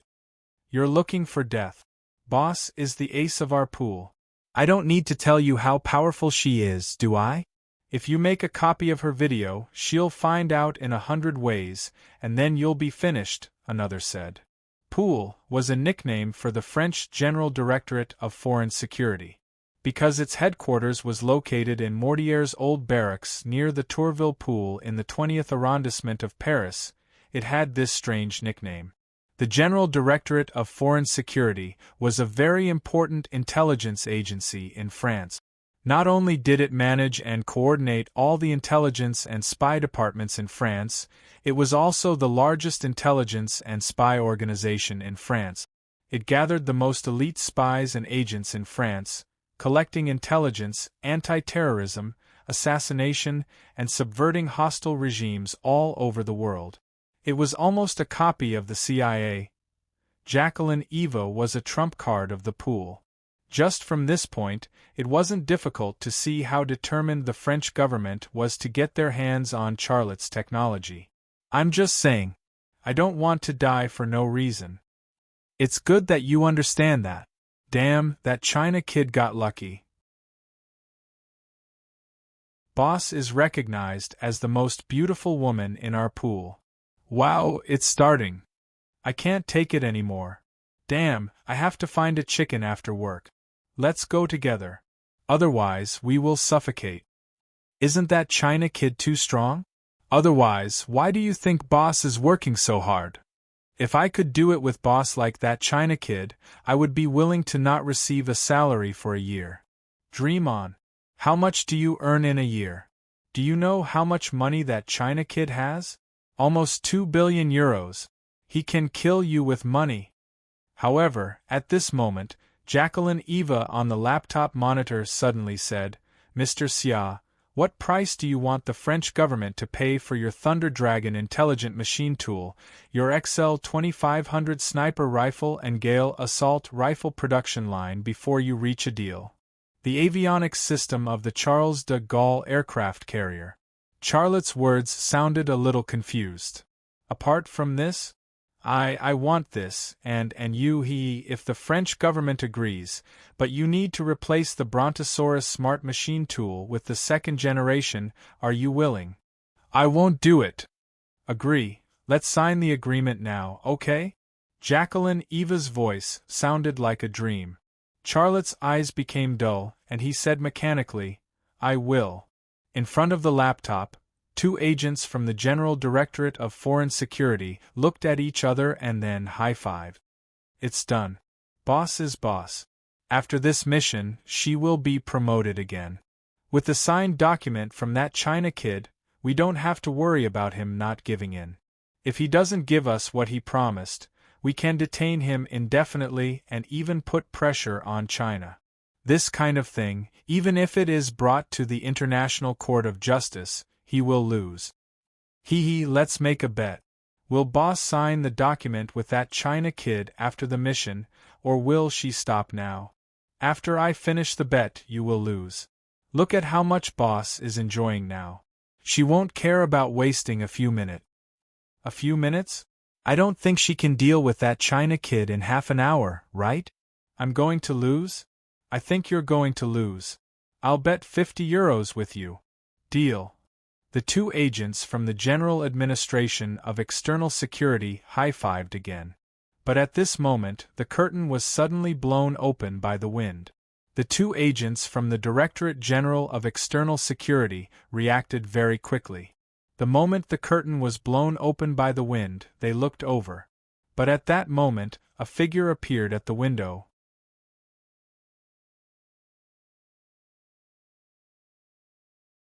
Chapter 700. The two agents from the French Directorate General of State Security reacted as fast as they could, but they were still half a step too late. When they saw the figure, there was already an anesthetic needle in each of their neck. The next second, they fell to the ground with a thud. In the moment before they passed out, they saw the person at the window clearly. It was an Asian face. He hung upside down from the window like a spider. He wasn't holding a gun that fired anesthetic needles, but a blowpipe. They couldn't believe that he was able to knock them down with such a simple and crude thing. The Asian face jumped in through the window and landed without a sound. He was none other than the Tiger of the Zodiac Squad, Erdemo. Of course, the face on his face wasn't a real face, but a delicate human skin mask. At the same time, the elevator in the apartment opened, and a black man and woman walked out of the elevator. The black man was tall and reeked of alcohol. He put his arm around the young black woman's waist and muttered something. He was not quiet at all. "Honey, I can't wait. You're so charming. Is your head full of that kind of stuff? I hate drunk men," the young black woman said unhappily. "What are you talking about? You're wrong. Drunk men are stronger. You'll understand later. I'll be as strong as a tiger. F*CKU, I don't believe this nonsense." The young black woman hit him. At the door of Jacqueline and Eva's room, two Special Forces soldiers from the gendarmerie watched the black man and woman warily. Their hands were on their guns, ready to draw at any time. "Why are there two soldiers there?" the young black man yelled. "Don't cause trouble, you guy," the young black woman said. "I'm not afraid." The young black man didn't seem to care. The two Special Forces from the military police frowned. One of them scolded, "What's with the noise? Get out of here." Just then, the door to the room where the two agents were suddenly opened. A yellow face peeked out from the crack of the door. It was a prying action. The two Special Forces soldiers reacted almost as soon as the door opened. Without any words or delay, the two Special Forces soldiers suddenly pulled out their guns and were ready to shoot. The yellow face suddenly disappeared behind the door, and the two Special Forces chased after it. However, before they could even take 2 steps, they fell to the ground. Their necks were pierced with 2 anesthetic-blowing needles. The Erdemuttu in the room was just a bait to divert the attention of others. The culprits were the black man and woman. After the 2 SWAT soldiers fell to the ground, Erdemo walked out of the room. The 2 black youths also walked to the door. The 3 of them looked at each other, then took out black masks from their pockets and put them on. These 2 black youths were not strangers. The man was Bagoo, and the woman was Amanda.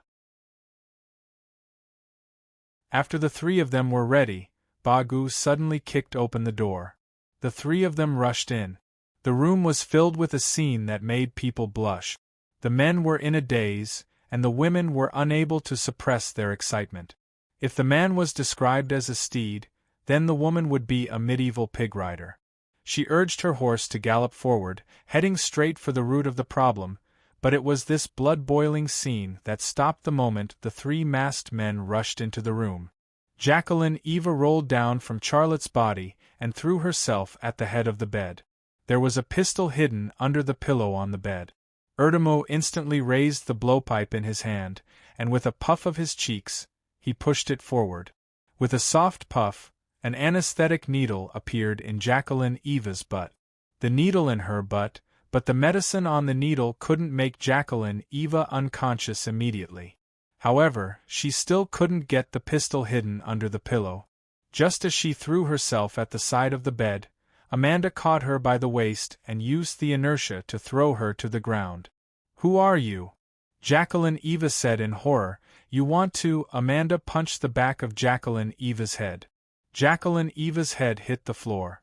She let out a muffled groan, and her consciousness suddenly became hazy. In her daze, she heard someone talking. "Kill her. My target is Charlotte."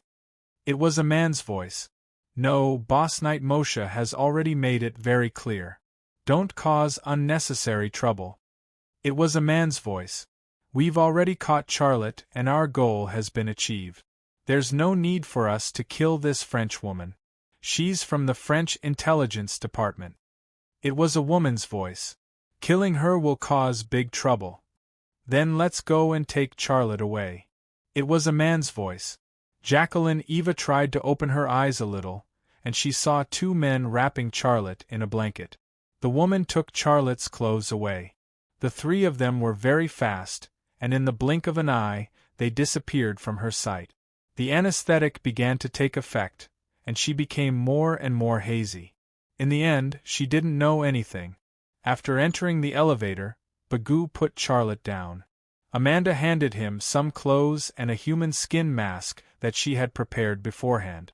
Charlotte awkwardly covered his important parts. "Turn around. Don't peek." Bagoo laughed. "Tiger and I are fine, but I don't know about Amanda." Amanda kicked Bagoo. "You bastard, don't mess with me." Charlotte quickly put on his clothes and the human skin mask. Only then did his nerves relax. Just now, he wasn't afraid of Jacqueline Eva's, Mary's desire, because his body had a strong immune function. However, that immune function could only be activated when he was about to lose consciousness. He didn't want things to go that far. Also, what Jacqueline and Eva had just done to him was real. It would take some time for her to calm down as well. "Boss, Alessio is ready. Pu Tai-yong will take us to the meeting place," Erdemo said. "Good, we'll go to Italy tonight," Charlotte said. "Also, I found out the real identity of Jacqueline Eva in that room. She's from the French Directorate General of State Security. She's a colonel. She's the ace agent of the French Directorate General of State Security," Erdemuttu said. Although Charlotte had long guessed that Jacqueline Eva was a French agent, he didn't expect her to have such a big background. Then, he couldn't help but think of what had just happened. That experience was also a wonderful one for him. "Boss, is Jacqueline Eva tight?" Bagoo suddenly asked. Charlotte was speechless. After leaving the apartment, Charlotte and the others got into a Mitsubishi SUV parked on the side of the road. Soon, the Mitsubishi SUV drove into the driveway and disappeared into the night. After some time, Jacqueline Eva slowly regained consciousness. First, her consciousness returned, then her body. She slowly got up. The room was still filled with the strong smell of perfume. It was very quiet. Damn it! Jacqueline Eva recalled what had happened before, and in a rage, she kicked the bedpost. Charlotte had been abducted. A well-laid trap had been destroyed just like that. For the sake of the country, she had even sacrificed her body to please Charlotte. Just as she was about to succeed, 3 masked men appeared. This was really despicable. Jacqueline Eva's gaze moved to the carpet. There were still some traces of her and Charlotte rolling around. Those traces made her even angrier and more unforgivable. A minute later, Jacqueline Eva put on her evening gown, but she didn't even put on her shoes before she left the house. The 2 Special Forces soldiers at the door had disappeared, and the corridor was quiet. She froze for a second, then rushed into the room next door. There were 4 people lying in the room. 2 of them were her subordinates, and 2 were agents of the National Gendarmerie. The laptop used by the 2 agents was still there, but it had been smashed to the ground. The computer's hard drive had also been taken away. The video she and Charlotte shot was very valuable, because if necessary, it could be used as a bargaining chip to make Charlotte more inclined to strike a deal with France. But those 3 guys had even taken away the computer's hard drive. The people had been abducted, and the computer's hard drive had also been taken away. It was tantamount to her working for nothing. Not only that, but her body had also been taken away by Charlotte for nothing. A few minutes later, Jacqueline Eva returned to her room. She found her cell phone and dialed a number. Security code 0913YL, please connect to Director Benjamin. A few seconds later, a man's voice came from the phone. It's done so quickly? No, Director. The phone was suddenly silent. Jacqueline Eva took a deep breath. Director, the mission has failed. How is that possible? Did he see through it? No, it was about to succeed. I hypnotized Charlotte, and he agreed to sign the document. But just as I was about to ask him to sign, suddenly 3 masked people broke in. They were very skilled and knocked me down. They originally planned to kill me, but then gave up. They took Charlotte away. There were only 3 of them? I'm not sure. I only saw 3 of them. However, 2 Special Forces soldiers from the military police were also knocked down, as well as 2 of my men. A bunch of useless people. After planning for so long, you actually messed it up. I'm sorry, Director. What's the use of sorry? Who was it? Who did it? Jacqueline Eva thought for a moment. They used a special nerve anesthetic on me, but before I passed out, I vaguely heard them mention a person, Yamosa. Could it be the CIA? It shouldn't be. The CIA wouldn't dare to do this to us because it's almost an act of war. Jacqueline Eva said, I think it's another organization. Please give me some time, I will find out. I will give you 3 days. You must find out and you must rescue Charlotte. Please rest assured, Director. I will find out and I will rescue Charlotte. A bitter smile appeared on Jacqueline Eva's lip. With the skills of those 3 people, it was easier said than done to rescue Charlotte. Also, don't tell anyone about this. Tell your people and those 2 idiotic Special Forces soldiers to shut their mouths. Yes, I know. If the people from Rema Group ask about Charlotte, how will you answer? I will say.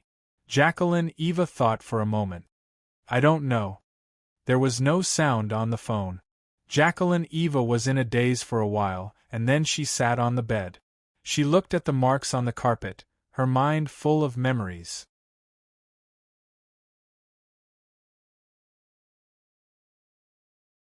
Chapter 701.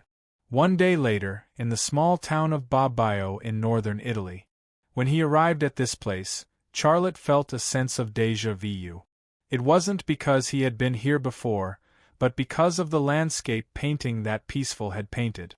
Peaceful had painted a medieval town. In front of him was a modern town. The medieval buildings were almost gone, but there were still some ancient traces in some places. Boss, this is Bobbio. Da Vinci used to live here. Mona Lisa was also set here. Although I haven't been here before, I know it very well. In an old pickup truck, Alessio explained to Charlotte. He seemed to want to be Charlotte's tour guide. Charlotte said, I want to walk around alone. You guys keep in touch. Okay, no problem. Alessio smiled and said, also, boss, Italian girls are very open. You have to be careful. Don't get tricked into bed by them. Charlotte smiled and got out of the car. Then, he walked along a street. The streets of the town weren't very busy. There were very few pedestrians. Although Mona Lisa was created here, it was still an oil painting. It alone couldn't support the tourism industry here. After crossing the street, Charlotte continued to walk forward aimlessly. He wore a human skin mask on his face. No matter how one looked at it, there was no trace of Charlotte. He was carrying a backpack. He looked like a backpacker from the East. The members of the Zodiac team didn't follow him. They were scattered in every corner of the town. They had long since brought the town into their control. Charlotte naturally had his reasons for not letting them follow him. Firstly, it was easy to attract attention when 7 or 8 people walked together. They had different skin colors. Secondly, he didn't want them to know what he was doing in this town. He didn't even tell Long Bing and Xia Shui about the ancient alloy and the secret of Ai. How could he tell them casually? In fact, there was another reason. He was the leader of the Zodiac team, and they were his subordinate. He didn't need to tell them anything. He only needed to control them and make them do things according to his wishes. Walking out of the town, a river came into view. The river was neither big nor small. On both sides of the river was a dense forest. Both the left and the right side of the forest had a small path winding through it. Xia Lei followed the path on the left and walked for a while before he saw a stone bridge. It was a very old stone bridge. The stones used to build the bridge were covered in moss, and some of the stones were already mottled beyond recognition. At first glance, this stone bridge had at least a few hundred years of history. When he saw the stone bridge, Charlotte's heart skipped a beat. Isn't this the big stone bridge in Mona Lisa? It looks like I'm close to my destination. Stepping onto the stone bridge, Charlotte couldn't help but imagine a scene in his mind. A woman in a long black dress had her back to the bridge. She was facing an artist with a charming smile on her face. The artist was focused on his painting. His eyes were deep and full of wisdom. His name was Leonardo da Vinci, and the woman in front of him was the character in Mona Lisa, Lisa Gladini. What was the reason that brought these two together, and then they created this world-famous painting?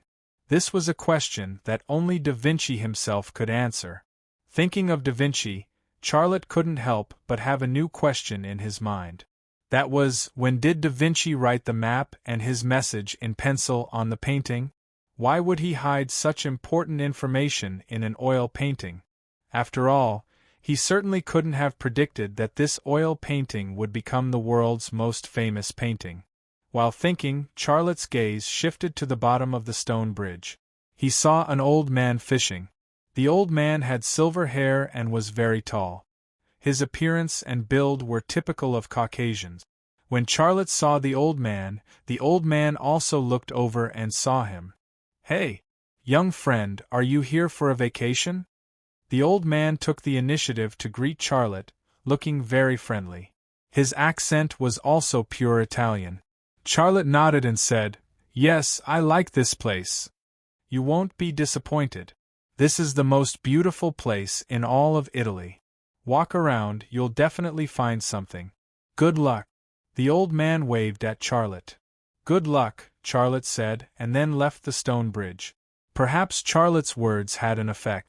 Just as he walked off the stone bridge, the fishing float on the river suddenly sank into the water. The old man suddenly pulled the fishing rod in his hand, and a big fish was pulled out of the water. "This old man's reaction is quite fast," Charlotte said in his heart. He retracted his gaze, walked into the forest path, and then continued walking forward. The forest was quiet, and from time to time, a gust of wind would blow, shaking the treetops and making rustling sounds. Occasionally, a small bird would fly up and make chirping sound.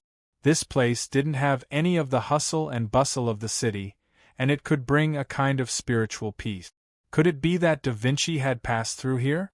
This kind of speculation was meaningless, but it was very beautiful. After walking for about 500 meters, Xia Lei walked out of the forest, and a pile of rocks entered his line of sight. He was instantly captivated by it.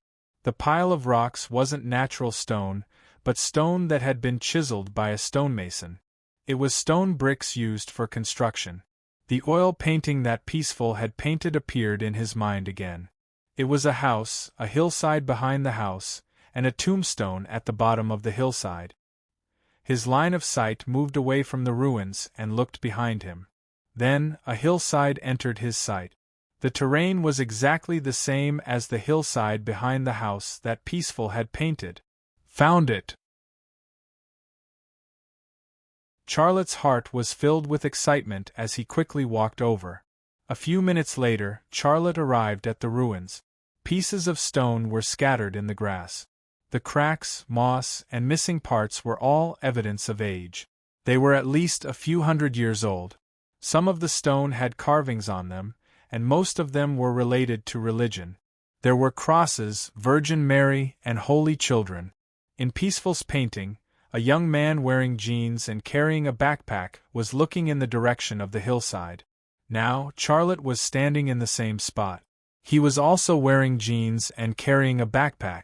He was also looking in the direction of the hillside. At that moment, time and space seemed to overlap. It was difficult to tell whether it was in the painting or outside the painting. In Peaceful's painting, this house is very beautiful. The town she drew was a medieval town, without any modern elements. But she drew a modern person, standing where I am standing right now. She definitely hasn't been here before, but she drew it. If she drew it from her memory, then wouldn't her memory be? Thinking of this, Xia Lei's back suddenly felt a chill. If Peaceful had drawn it from memory, then her memory was at least a few hundred years old, but Peaceful was only in her 20s. How was that possible? D*MN, I think we're lost. A woman's voice suddenly came. Charlotte's thoughts were interrupted, and he looked in the direction of the voice. An old woman and an old man were walking along the path. The old man looked like a couple, chattering as he walked. I can't be wrong, the old man said. I came here 50 years ago. I remember it clearly. But I don't see any church. Are you sure you remember correctly? The old woman looked like she couldn't walk anymore. She looked tired. Walk a little further, and I think you should see the church. The old man held the old woman and continued walking. There is a young man there. I don't know if he knows the church. The old woman saw Charlotte. Hey, young friend, where are you from? The old man greeted Charlotte. Charlotte hesitated. Korea. I'm Korean. Oh, your Italian is very good. The old man smiled. Charlotte smiled. I live in Italy. Oh, that's not bad, the old man said. By the way, do you know of a church nearby? A church? Charlotte looked around, but even with his left eye, which could see more than 4,000 meters, he didn't see any church. There isn't one? The old woman looked disappointed. My husband said he was baptized in that church when he was young. He wanted to go there before he left this world. But I think we're lost. Charlotte's mind was suddenly reminded of the painting Peaceful had drawn. There was a church in the painting. The town in the painting was a town from hundreds of years ago. A few hundred years had passed, and the place had changed. He didn't know if the church was still there. What does the church look like? Charlotte asked. The old man said, well, it is a very old church. It has a very high dome, and it has stained glass like the Milan Cathedral. Have you been to the Milan Cathedral? Oh, I have. It is very beautiful. Charlotte had never been to the Milan Cathedral. He pointed at the back of the hill. The church you are talking about is probably there. You can see it after you climb over this hill. He wasn't pointing in a random direction. He was pointing in the direction of the church in Peaceful's painting. Thank you, young friend. The old woman thanked Charlotte. Charlotte said politely, You're welcome. I wish you a safe journey. The old man smiled at Charlotte and said, I told you. I have been to that place. How could I remember wrong? Let's go. We will be there soon. The old man and the old woman left. Charlotte watched the old man and the old woman leave. When they were out of sight, he left the ruins and walked toward the hill. There was no road and the weeds grew to his knees.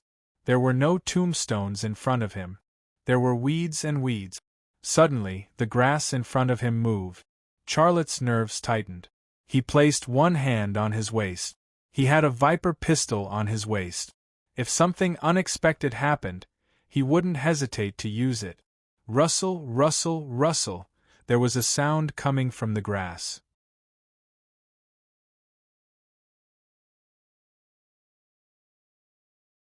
Chapter 702. The moment the sound was heard, Charlotte's left eye locked onto that direction. His left eye's vision also penetrated the layers of grass, and when he saw what was in the grass, he couldn't help but laugh. It wasn't a person hiding in the grass, but a snake. It was a false alarm. Charlotte walked around the snake's territory and continued forward. About 10 minutes later, he finally reached the bottom of the hill. He finally saw the tombstone. It was hidden in the grass, and only half of it remained. The thick grass covered it, and the broken section was covered with bird droppings. The missing half of the tombstone fell into the grass, and the mark of the cross could be vaguely seen. The stone was covered with moss, and there were Italian words carved on it with stones or knives. Boring words like Alice was here, I love Leonardo, Peter is a pig, and so on. It seemed that the Italians liked to do this kind of thing. These carvings also proved a problem. Although this place was very remote, many people had come here before. Maybe the reason why the tombstone was broken had something to do with these unscrupulous visitors. Behind the broken tombstone was a mound. It wasn't very high, only about knee height. The mound was covered with weeds, and there were nests built by birds on it. Other than that, there was nothing special about this place. At first glance, it was just an ordinary tomb. The person buried here wouldn't be a high official or noble. It could be a carpenter, a butcher, or a farmer, just an ordinary person. However, it was such an ordinary tomb that Charlotte couldn't help but get excited when he first saw it, because it was almost 90% similar to the tomb that Da Vinci left on the canvas. Hundreds of years had passed, and although the tomb had changed a lot, the hill and the river on the opposite side were still the same. Coupled with the cross carved on the tombstone, the remaining 10% could be ignored. The map that Da Vinci left on the canvas is very complicated. It's like a maze. The entrance on the map is under this tombstone. It seems that I really have to dig the tomb. But before I do that, I have to observe the situation below, Charlotte thought. After this thought, his left eye twitched slightly, awakening the X-ray vision. Bit by bit, the soil disappeared from his sight. After a depth of about 1.5 meters, a marble slab blocked his view. He tried to see through the marble slab, but unfortunately, he could only see through half of it. 1.5 meters of soil, coupled with the dense marble slabs, was the limit of his X-ray vision. Everything had its limits, and his X-ray vision was no exception. If there were no limits, he would be able to see the situation on the other side of the Earth. He could even see the situation on distant planets, but this was clearly impossible. Although he couldn't see the situation below clearly, the existence of the marble slab was already a hint. There was no coffin, only a marble slab. This was obviously a fake tomb. Its secret lies beneath the marble slab. Charlotte looked around. It was quiet all around. As far as he could see, there was no one. This kind of situation made it easier for him to act. He took off his backpack, took out a military shovel, and started digging the grave. The soil of the tomb was very soft, so his digging was not difficult. He dug shovel by shovel, and the pit in front of him became bigger and deeper. The pile of soil behind him became larger and higher. An hour later, the marble slab was revealed. It was much bigger than the pit he had dug. He used his X-ray vision to look around, and he soon realized that the marble slab was like a door that was placed flat in the soil. But to his dismay, the slab of marble was so thick that even if he stood on it with his feet, he could not see through it to see what was going on below. He estimated that the marble slab was at least 1 meter thick, and it weighed more than 100 tons. This conclusion shocked him. A few hundred years ago, Europe obviously didn't have the tools to move 100 tons of marble here. But it still appeared here. It was unbelievable. What the hell? How do I go down with such a big piece of marble? Charlotte was worried. Using an explosive device was the easiest way to solve the problem, but the vibration caused by the explosion was not a good thing. It would attract the attention of the town's residents, and it might even attract the police. But without an explosive device, even the strongest person in the world wouldn't be able to smash it open with a hammer. Was this a dead end? Xiale furrowed his brows. His gaze once again fell on the marble slabs. Soon, a white object with a horn poking out of the soil caught his attention. He squatted down and used his hands to clean up the clump of soil. Hidden in the soil was a white marble ball. It was about the size of a basketball. Half of it was embedded in the marble, and when he picked it up, he could see a hole. There was a gear in the hole. The gear was made of bronze, but the strange thing was that the teeth on the gear were not normal teeth, but letters. Is this some kind of mechanism? Charlotte's heart was filled with curiosity. He used his hand to push the gear. The tentacle felt heavy and blocked, but it still moved slightly. The letter B on the gear slid into the inside of the marble, and it became 2/3 of a B. If it could move, there must be something. Charlotte then used all his strength to push the gear into the inside of the marble. New letters appeared one by one, and the blocked feeling became smaller and smaller. A few minutes later, he pushed the gear in a full circle from B to B. However, the marble did not open, and there was no secret door that opened. This gear was like a clever joke, specially used to tease explorers. Impossible, I must have missed something. Charlotte pondered, and then he pushed the gear in a full circle from B to B. This time, there was still no movement. But at this moment, Leida's heart skipped a beat, and his eyes suddenly moved to the opposite side of the gear. His left eye twitched slightly, and the soil blocking his vision disappeared from his left eye's field of vision. Then, he saw another stone ball made of white marble. It was exactly the same as the one he had just picked up. Charlotte impatiently walked over, and he cleaned up the soil in that area, and then he picked up the white marble ball. Sure enough, there was the same pit under the stone ball, and the same bronze gear. The difference was that the previous bronze gear had a letter B at the top, and this one had a W.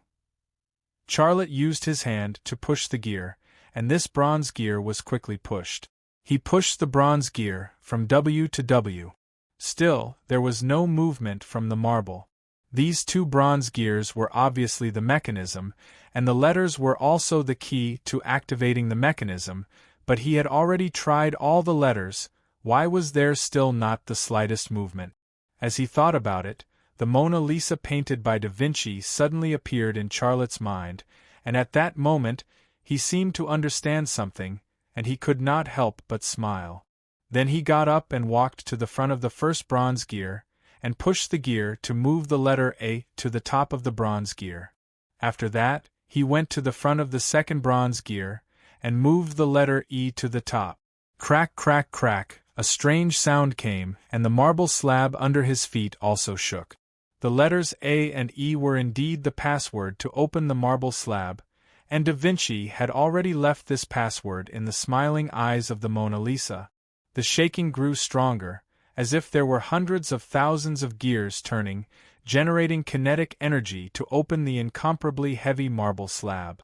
Charlotte did not dare to stay on the marble slab any longer, and he jumped into the pit. Just as his feet landed on the pit, the marble slab in the pit suddenly opened with a bang, revealing a gap about 2 feet wide. Only then did he realize that it was not a single piece of marble, but 2 pieces pieced together. The craftsmanship was so exquisite that he did not even see the gap between the 2 pieces of marble. The 2 pieces of marble suddenly shrank a little to the left and right sides, and the soil on the wall of the pit clattered down, smashing to the ground, making a crashing sound. Charlotte took a few steps back, and poked his head into the gap between the 2 pieces of marble to look down. The space under the marble was pitch black, and the light that shone through the gap seemed to be swallowed by the darkness, and he could not see the bottom at all. Charlotte used his left eye to see through the darkness, and then used the faint light that shone through the gap to explore. This time he saw the bottom, and it gave him a shock. The space under the marble slab was not very deep, but the bottom was filled with bones, human, beast, and all kinds of bones were smeared black. The light actually reached the bottom, but a large number of black bones formed a black vortex, and their existence made the light look like it was swallowed. Not only were the bones black, but the stone wall below was also black.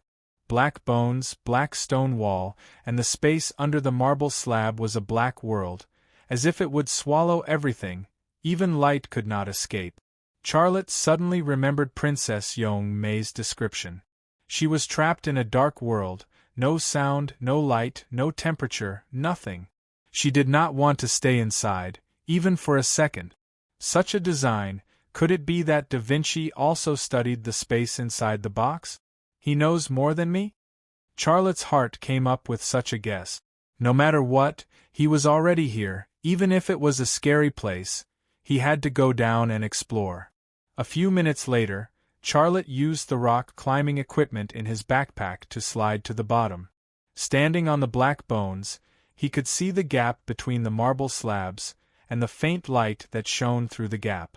Looking at the ground to the bottom, the height was only 20 meters, not that he could not see the bottom. And he quickly found out the paint that was smeared on the bones and the stone wall was not ordinary paint, they had a certain light absorption effect. Whoosh! Charlotte unscrewed a light stick. With the light emitted by the light stick, he quickly found the entrance of the passage hidden in the stone wall. The passage extended forward, and the stone that built the passage was also dyed black by the black paint. He could not see the end of the passage, and the passage exuded a terrifying aura. But just as Xia Lei was observing the passageway, the 2 marble slabs above his head closed with a rumble.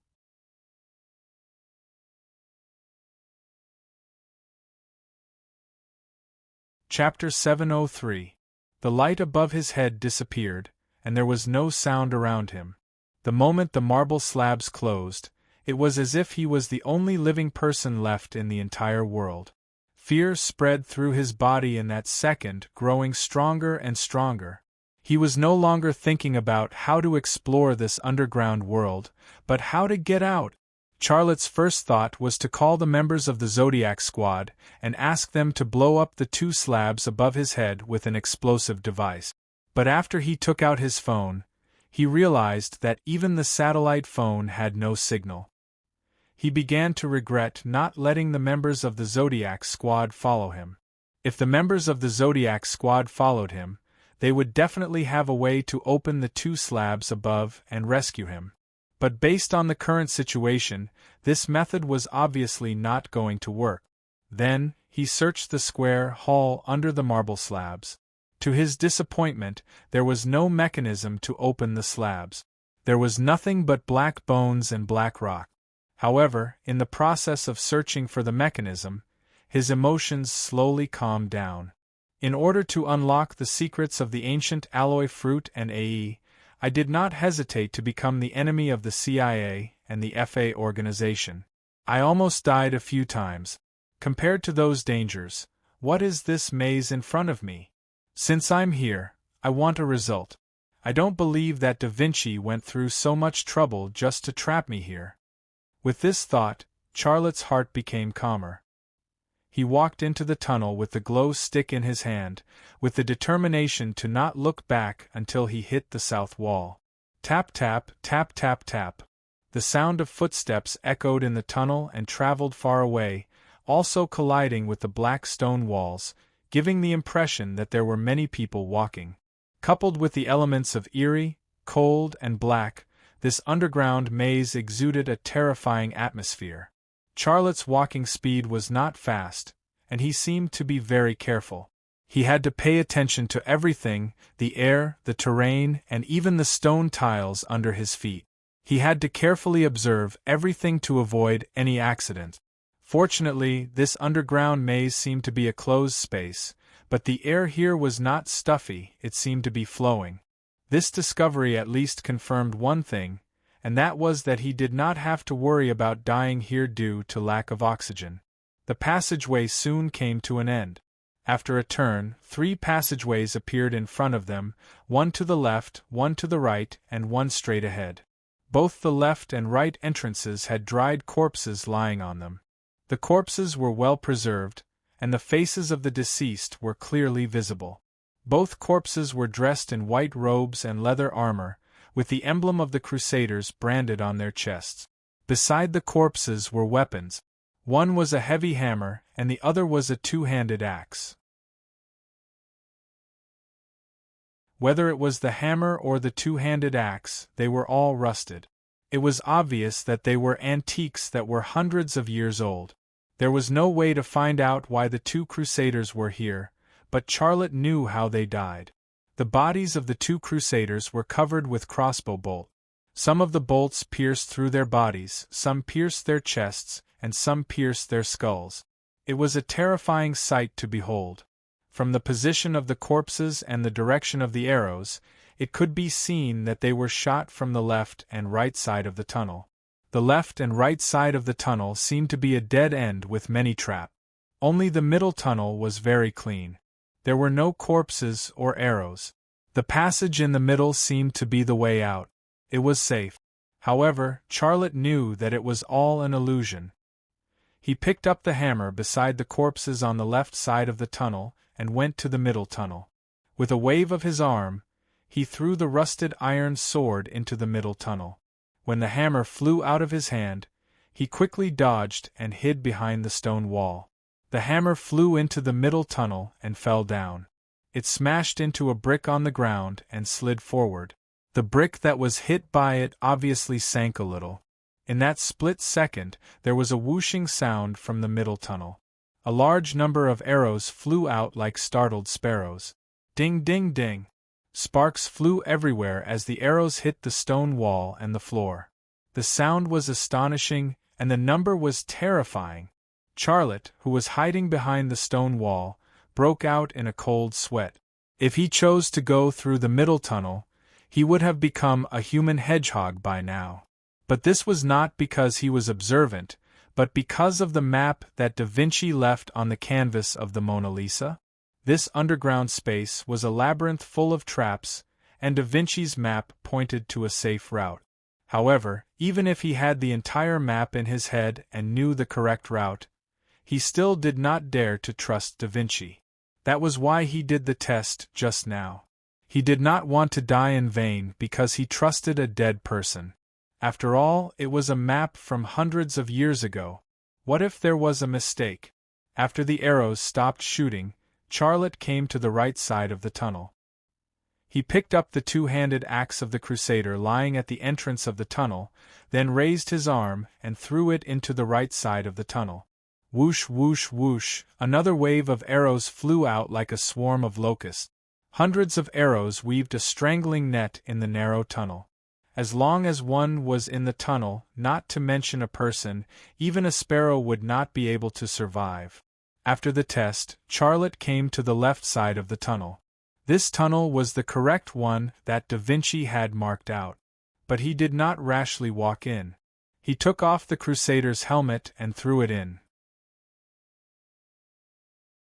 After the helmet fell to the ground, it rolled forward with tinkling sounds. However, the tunnel on the left was quiet. No crossbow bolts flew out, and no other mechanisms were triggered. Charlotte's left eye twitched slightly, awakening the ability to see through things. He then raised the light stick and walked in. The vision of his left eye moved forward quickly, like a radar to detect the situation in front of him. After 3 minutes, he finished looking through the tunnel. He did not find any hidden traps on the stone wall or underground. This tunnel was indeed a safe one. After a while, the tunnel on the left also came to an end, and at the end there were 6 entrances. In the open space in front of the 6 entrances, there were also several Crusader corpses lying on the ground. These Crusaders were not killed by crossbow bolts, but by fighting to the death. Some had swords in their bodies, some had their heads rolled to the side, and some had their chests split open by sharp axes. It was a tragic sight. Charlotte's gaze moved to a coat of arms. He saw a cross pattern that looked like it was pieced together with 4 arrows. There was also a paragraph in Italian: "Guard the faith, aid the suffering." At that moment, relevant information appeared in his mind. That was the emblem of the Knights Hospitaller. The Italian on the coat of arms was also the motto of the Knights Hospitaller. The Knights Hospitaller was a very important military force of the Kingdom of Jerusalem. It was known as the 3 Great Knights along with the Teutonic Knights and the Knights Templar. In the heyday of the Knights Hospitaller, it even established a Crusader state. Later, the Kingdom of Jerusalem fell, but the Knights Hospitaller still defended the island of Malta and became the last force during the Crusades. In fact, the Knights Hospitaller still existed today, but its name had changed to the Knights of Malta. It enjoyed the status of a permanent observer entity in the United Nations, but it did not have any territory. Its headquarters was in the Palace of Malta in Rome, located at 68 Via Condotti in Rome. But this was not its territory. The land belonged to Italy, which was leased to the Knights Hospitaller. At the same time, Italy gave the building diplomatic treatment. The corpses of the Knights Hospitaller also made Charlotte think. I thought that the 2 corpses were deliberately placed there by Da Vinci to lure people into a dead end. But now it seems that this is obviously not the case. These Knights Hospitaller broke in, and a battle broke out here. Thinking of the battle, Charlotte's thoughts suddenly stopped, and a new question also emerged. The corpses here were all Knights Hospitaller, and there was no second party. This was the problem. There was no enemy. Could it be that these Knights Hospitaller killed each other? If they killed each other, then why did they kill each other? Charlotte's eyes quickly swept over the corpses, and soon his eyes stopped on one of the corpses. He walked over, reached into the corpse's robe, and found a cowhide bag. The cowhide bag was treated with tung oil, and it was not damaged by the passage of time. There was no dust here, and it even looked very clean. It also maintained a minimum toughness. The cowhide bag also had the insignia of the Knights Hospitaller, and it looked a little like the contents of the current file. Charlotte opened the cowhide bag and took out the contents. The cowhide bag contained a few Maltese eagle coins, a silver cross, and an unopened letter. The letter was sealed with wax, and the seal of the Knights Hospitaller was stamped with the insignia of the Knights Hospitaller. Charlotte opened the letter and read the contents. Captain, we were ambushed in Bobbio and suffered heavy casualties, but we defeated the enemy. We found the labyrinth north of Bobbio. I have to admit that Da Vinci is the smartest man in the world. It took us half a month to open the passage. I should have sent this letter out before going in, but my messenger died in battle. In order to prevent any accidents and possible battles, I decided to enter the labyrinth first, and only send this letter to you after I come out. The medal of God will belong to the Great Knights Hospitaller, and victory will belong to the Great Knights Hospitaller. The kingdom will be rebuilt. At the end of the letter was the signature of the writer, Spear of God, Baron Silver Feather, Loyal Knight Captain Valov. After reading the letter, Ciale's eyes were still fixed on the 3 Italian words, which were, Medal of God. Although there was not a single word related to ancient alloy, He had a hunch that the metal of God mentioned by Knight Captain Valov was the ancient alloy.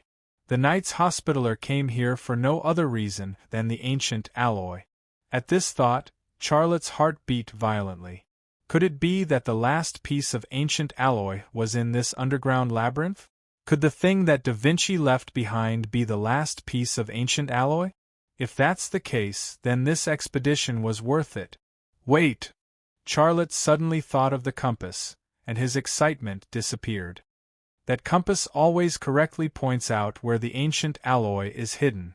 It's even more useful than a satellite.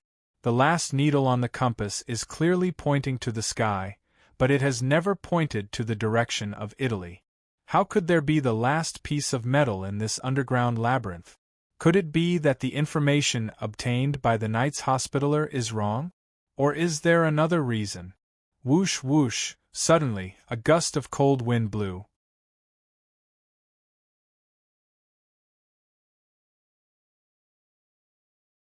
Chapter 704. The cold wind swept past his face and Charlotte's hair moved slightly. How could there be wind in this place? Charlotte carefully observed the entrances of the 6 tunnels. He soon discovered that the wind was blowing through 3 of the tunnels. They were tunnels 1, 3, and 6. Tunnels 2, 4, and 5 were very quiet. There was no wind or any sound. His eyes quickly locked onto the 2nd tunnel. According to the map left by Da Vinci on the Mona Lisa, the 2nd tunnel was the correct one. This time, Charlotte did not rush into the correct tunnel. He used the method he used earlier to verify the accuracy of the map. He threw several heavier weapons into the other 5 tunnels. Then, he activated his X-ray vision to see through the internal structure of the tunnels. The results came out quickly. But to his surprise, there was nothing wrong with the 6 tunnels. There were no traps in any of the tunnels. What is going on? Just as Charlotte was about to enter the 2nd tunnel, his brain suddenly became dizzy. He shook his head vigorously, but the situation did not improve. To make matters worse, his vision began to blur. This is... Charlotte suddenly realized what the problem was. It's the wind. The cold and gloomy wind blew quietly. Tap tap, tap tap, tap tap. The sound of high heels stepping on the ground suddenly came from the first passageway. Charlotte pulled out his gun and held it horizontally. He stared warily at the exit of the first tunnel. The footsteps got closer and closer. Soon, a woman appeared at the entrance of the first tunnel. Her face was revealed under the illumination of the glow stick. The moment Xia Lei saw it clearly, his jaw almost dropped to the ground in shock. She was not someone else. It was Gu Qian. Charlotte, you're dead. Gu Qian had a mocking smile on her face. Why are you here? Charlotte aimed the muzzle at Gu Qian's head. He could shoot her at any time. Gu Qian said calmly, "Do you think you're the smartest person in this world? If you can find the maze, so can I." Tap tap, tap tap, tap tap, footsteps could be heard from the 6th passage. Charlotte looked over and saw another familiar face, Yamosa. The moment Yamosa appeared, he waved his hand and pulled the trigger. Bang! Viper's gun trembled, and a bullet shot out from the muzzle. Yamosa's body swayed, and at the same time, he raised his hand to shoot at Charlotte. Boom! Her modified pistol was so powerful that the sound of firing was as loud as a shotgun. Charlotte rolled to the side. Just as he dodged, the stone wall behind him splashed a ball of sparks, rock fragments flying in all directions. Bang bang bang! A gunshot rang out, followed by an intense pain. Charlotte's body froze on the ground. To his horror, he discovered that he had been shot 3 times in the chest, abdomen, and thigh. Blood flowed out from the 3 wounds, drenching his clothes and the ground. Gu Qian and Yamosa walked towards him, both women wearing cold smiles on their faces. Charlotte, aren't you very powerful? No matter how powerful you are just one man. Do you think you are an omnipotent god? Gu Qian sneered. She raised the muzzle and pressed it against Charlotte's head. Let me do it. Yamosa pressed down Gu Qian's hand and slowly placed the strangely modified pistol on Charlotte's forehead. As long as she moved her finger, Charlotte's head would explode. Am I going to die? Charlotte's heart was filled with unwillingness and anger. He wanted to fight, but his strength seemed to have disappeared along with the loss of blood. Forget about getting up and fighting, he didn't even have the strength to spit at the two women. Let's end this, Charlotte. Yamosa's finger was on the trigger. But at this moment the mysterious energy lurking in his brain appeared again. A cool feeling instantly spread through his body, and all the pain, fear, anger, and anxiety disappeared. What was left was just a quiet place. He was still the only living person in this labyrinth. There was no Gu Qian, no Yamosa, and no wounds. Everything just now was just an illusion. Charlotte's gaze suddenly shifted to the dried corpses of the Knights Hospitaller. He suddenly understood how these knights died. There was a fierce battle here, but there were no corpses of the second party. These Knights Hospitaller had killed each other in the illusion. If I had followed the map left by Da Vinci and entered the third passage, then the wind wouldn't have blown on me, and I wouldn't have had the illusion just now. But in the face of 6 passages, in addition to the hidden weapons just now, who could enter the third passage without verifying it? To be able to add human psychology into the design of the traps, Da Vinci is indeed a universally recognized genius. Charlotte sighed in his heart. He suspected that Da Vinci had also taken the AE capsule, and now this suspicion was getting stronger. The cold and gloomy wind stopped blowing. It was obviously not a normal natural wind, but a poisonous gas that could make people have terrifying illusions. Just now, if his brain had not released that energy, the result would have been unimaginable. He might have been scared to death, or he might have gone crazy, but no matter what the result was, he would have died here. Charlotte entered the second passage. At the end of the second passage there were more passages, and there were as many as 12 of them. There were no corpses of the Knights Hospitaller in the open space in front of the 12 passages. It could be imagined that a few hundred years ago, a few Knights Hospitaller had entered this place.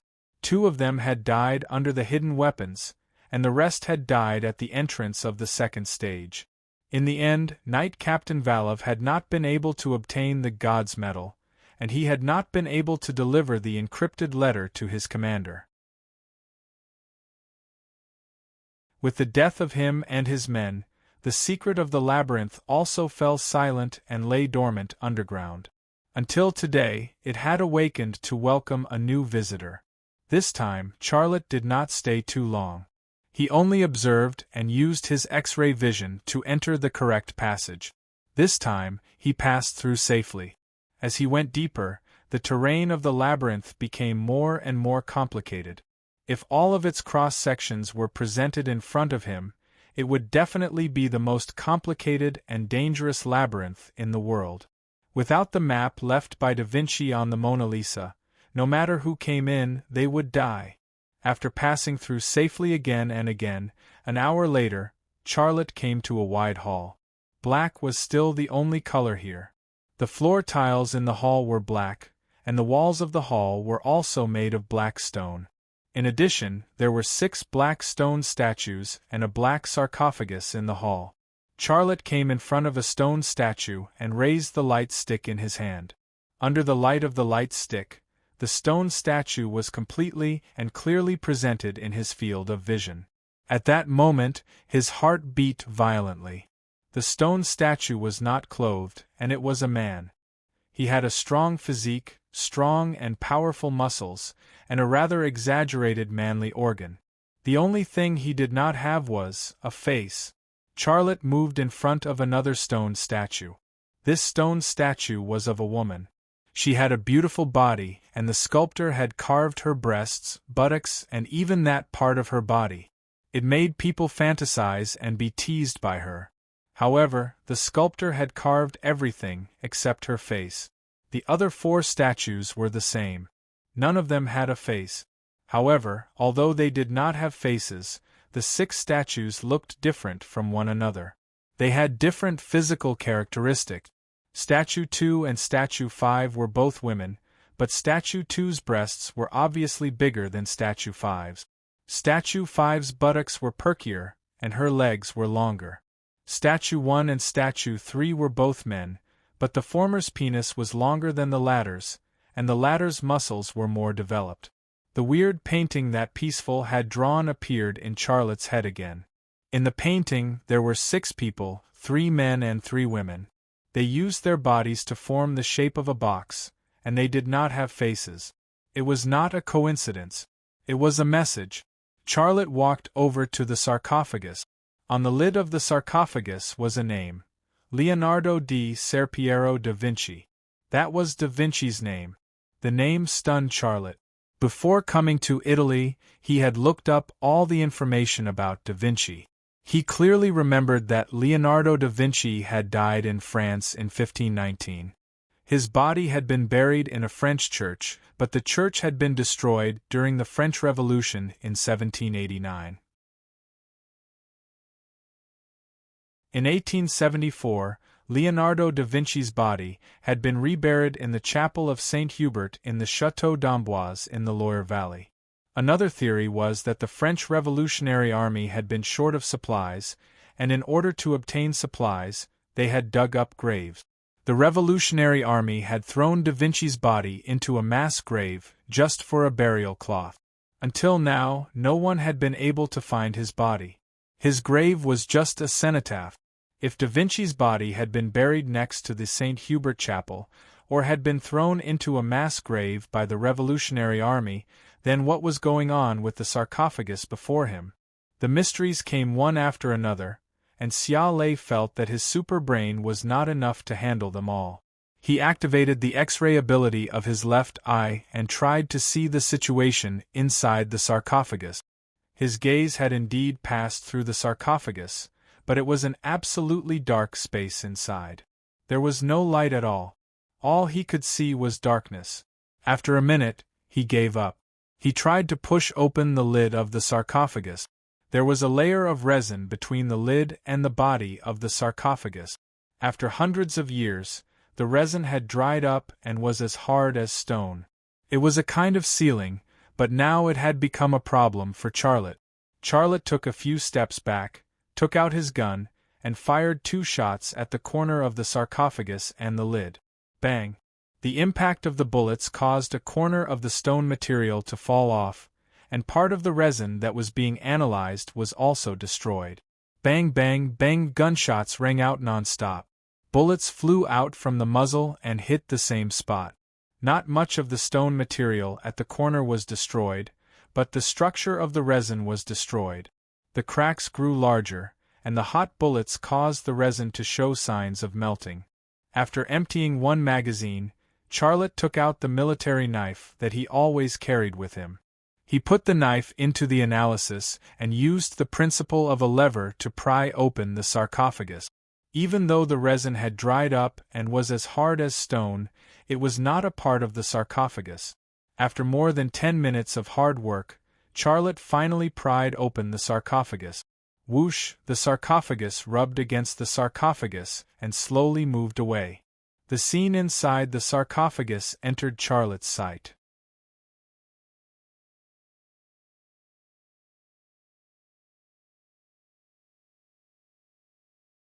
Chapter 705. There was no corpse in the sarcophagus, only a piece of paper on a piece of red cloth. There was a paragraph written in Italian on the paper. How did the barbarians go to hell? Charlotte was stunned. Was this a joke by da Vinci? He had gone through a lot of hardships to come here to find the thing he left for him, but he left this behind? He felt like a thirsty man who had finally found the seed, downloaded the video, and took off his pants, only to find the Calabash Brothers playing on the monitor. Was there anything worse than this? After being stunned for a moment, Xia Lei grabbed the piece of paper.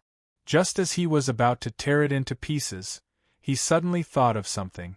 Wait a minute, would da Vinci be such a senseless person? He left the map and password in Mona Lisa to guide me here, just to play such a joke on me? Impossible, he must be hinting at something. How did the barbarians go to hell? Barbarians. Hell. Charlotte's gaze suddenly moved to the red cloth at the bottom of the coffin. Everything in the labyrinth was black, but the cloth in the coffin was red. Red represents fire. Another name for hell is purgatory, a place of suffering that burns the soul. Barbarians give the impression of violence and destruction. How did the barbarians go to hell? Charlotte's mouth suddenly showed a trace of a smile, and he grabbed the red cloth at the bottom of the coffin. The bottom of the coffin was a black slate. Charlotte's left eye twitched slightly, and his X-ray vision pierced down like a spear. Darkness, all he could see was darkness. Below the sarcophagus was a stone platform, and below the stone platform was soil. His X-ray vision quickly reached its limit, and he could not see what was below. But he quickly found the mechanism. It was in a corner of the sarcophagus. It was a square stone, and the resin and black paint made it look like it was a whole piece with the bottom of the sarcophagus, but it was separate, an individual object. Charlotte climbed into the sarcophagus, and he stepped on it. There was no movement. He stepped on it a second time, and the resin filling the gap loosened, and a crack appeared. He simply jumped up and stomped down hard with his foot. Ka! With a soft sound, the structure of the resin was destroyed, and the square stone fell down. The sarcophagus suddenly trembled, and then the bottom of the entire sarcophagus sank down. Charlotte quickly spread his legs and stood on the stone slab. He felt like he was taking an elevator. After descending for about 10 meters, the stone slab stopped, and a narrow door appeared on the stone wall on the right. Charlotte threw the glow stick in his hand inside, and the space inside was instantly illuminated. It was an oval space with a lot of things in it. There were experimental utensils. They looked simple and crude, but there were many kinds of them. It was made of wood and metal parts, but he couldn't tell what it was used for. There were also some paintings. Some were paintings of the human body, some were architectural sketches, and some were oil paintings. There were also many large glass bottles filled with liquids and human organs. Some contained eyeballs, some contained hearts, and some contained brain tissue. Is this Da Vinci's secret laboratory? Charlotte quickly came to a conclusion. He took out a new glow stick from his backpack, twisted it, and walked in. This was indeed Da Vinci's secret laboratory. Charlotte walked around the laboratory, observing the things left behind by Da Vinci. At the same time, he pondered. It was not difficult to build this laboratory, but the labyrinth above this laboratory was a huge project. Even if a natural cave was used, it was not something that could be built casually. Da Vinci was not very rich at the time, so where did he get the money to build this labyrinth? As he pondered this question, Charlotte's gaze fell upon a table. There was a thick notebook with a leather cover on the table. It was a silver metal fragment, only the size of a cigarette box. However, from its shape, it was impossible to tell what it came from. Next to the silver metal fragment was an oil painting. The painting was of a starry sky. For some unknown reason, when Charlotte saw the oil painting, he was attracted to it. His feet moved uncontrollably towards it. The glow from the glow stick shone on the oil painting, and the stars shone brightly. After looking at it for a long time, in Charlotte's eyes, the stars seemed to be alive. They had their own trajectories, and they were moving slowly. The stars were moving, and the nebula was also moving slowly. The whole painting gave the impression that it was a vortex formed by stars and nebula. It slowly rotated, as if it wanted to suck something in. A painting that can move?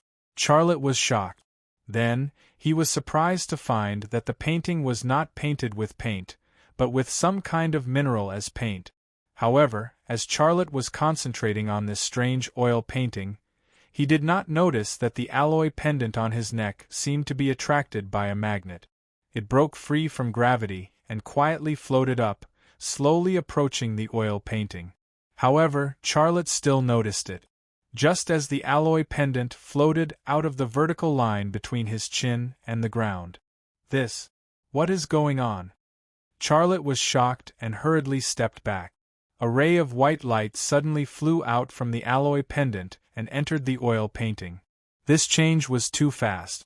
Charlotte only saw the white light flash, and everything was over. Just as the white light entered the painting, the stars in the painting suddenly lit up. The feeling was like a sudden increase in electric current, and the overload of a light bulb turned cold. Soon, he could not see any stars or nebula. In front of him was a dazzling white light. The light was getting stronger, and Charlotte had to cover his eyes with his hands. But at this moment, he heard a familiar voice. "I have been waiting for you for a long, long time." The voice was faint. "Princess Youngmei." Charlotte was excited. He put down his hand that was covering his eyes and used his eyesight to look into the white light. A woman's figure appeared in the white light, but it was not fixed. She suddenly turned into a princess wearing the clothes of the Ming dynasty, a female knight in the armor of the Knights Hospitaller, a rugged Viking pirate, a noble lady in Rome, and a priestess in ancient Egypt. These images fell into Charlotte's eyes, and he suddenly understood. The Ming dynasty Princess Youngmei that he was familiar with was not the only one. She had appeared in many eras. Her current change was a reverse process. The Ming dynasty Princess Youngmei was the most recent identity she had used. Then, she became a female knight of the Knights Hospitaller, then a Viking pirate, a noble lady in Rome, and a priestess in ancient Egypt. The change continued, but even Charlotte did not know what era she was in and what her identity was. The recorded history of humans was only 5,000 years old, but her change had exceeded this limit. "Wait for me. We will meet soon." Princess Youngmei's voice came from the white light. "Who are you?" Charlotte's voice was trembling. "You will know. A while ago, where did you go?" "At that time I was too weak. I had to hibernate for a period of time. Now you have woken me up." Charlotte suddenly thought of something and hurriedly said, "Peaceful, what is going on with Peaceful? Did you use her to paint those paintings for me? Then, you lured me here? Also, what is with this oil painting?" He wanted to know the answer to each of these three questions. "You will know. The same answer. Tell me." Charlotte was not satisfied with such an answer. "I will come find you." These were her last words. After her voice fell, the white light disappeared. Charlotte's gaze fell on the oil painting, and he was stunned. The stars and nebulae in the oil painting had disappeared. What was left was a canvas, so clean that there was no trace of painting. Charlotte was shocked. Could it be that the raw materials for painting are minerals, and those minerals are what she needs? Most likely. She is a body of pure energy, and those minerals contain the energy she needs. She would appear every few hundred years, and the different identities that she had displayed just now was an example. The Ming dynasty Princess Youngmei is the most recent identity she used. Now that she has woken up, what identity and appearance will she have? This question was inconceivable and strange. Charlotte stood quietly for a while, and then opened up his alloy pendant. The AE capsule inside the alloy pendant was fine, and there was no change in the composition of the medicine inside. He breathed a sigh of relief. As long as she did not damage the AE capsule, he had nothing to lose. As for what identity and appearance she would have in front of him, he would think about it when the time comes. He placed the last AE capsule back into the alloy pendant. Then, he picked up the leather notebook and opened it to read the content. The first page said, "When you see this, it means you have come. I have finally completed the mission she gave me. I can't help but imagine the scene at this moment. It makes me excited. I hope you can unlock the secret of the box. I am in heaven, waiting for your good news." Also, she gave me a piece of metal. I tried it, but I could not understand its structure. Maybe you can. The way to leave is in front of you. How did the Vikings enter the door? Charlotte turned the first page, and the second page was blank. He was stunned for a moment, then flipped the pages, but to his dismay, all the pages were blank. "That's it?" Charlotte's mood suddenly became gloomy. Before coming here, he thought that the labyrinth would be the final destination, and he would find the answer here. Even if there was no final answer, there would at least be a very important clue. But now, he had obtained nothing. If there was a reward, it was only to find out what kind of existence Princess Yongmei was, and to awaken her. His gaze moved to the piece of metal, and then he reached out and picked it up. It was almost weightless in his hand. And a piece of metal the size of a cigarette case, even if it was made of aluminum, its weight should be obvious, but it was actually lighter than aluminum. Charlotte's heart moved. He held the metal, and used one of the edges of the metal to scratch the table. Crash! A deep dent was left on the hard wooden table. It was as if an ox was pulling an iron plow and plowing the ground. So hard! What kind of metal is this? Charlotte was horrified. He walked to another piece of iron, and used the edge of the metal to scratch the surface of the iron. Squeak! In the harsh metal friction sound, a clear scratch suddenly appeared on the surface of the iron. However, the silver metal was not damaged at all. Charlotte suddenly smiled. If there was a harvest, then this piece of metal was his biggest harvest from this expedition. Once such a metal was used in the production line of the Thunder Horse Army factory, he could create the world's most powerful weapon. He put away the silver metal, and then strolled around Da Vinci's laboratory. He put all of Da Vinci's manuscripts and paintings into his backpack. These things were also his harvest. As long as it was Da Vinci's personal work, even if he painted a picture of a chicken eating rice, it would be chased by the collectors to the sky. After all this, Charlotte stood under a stone wall with a hammer. How did the Vikings enter the door? Charlotte swung the hammer and smashed it.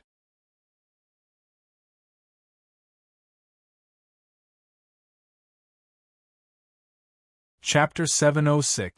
Boom! The stone wall collapsed. An array of light shone into Charlotte's field of vision. Then came the wind.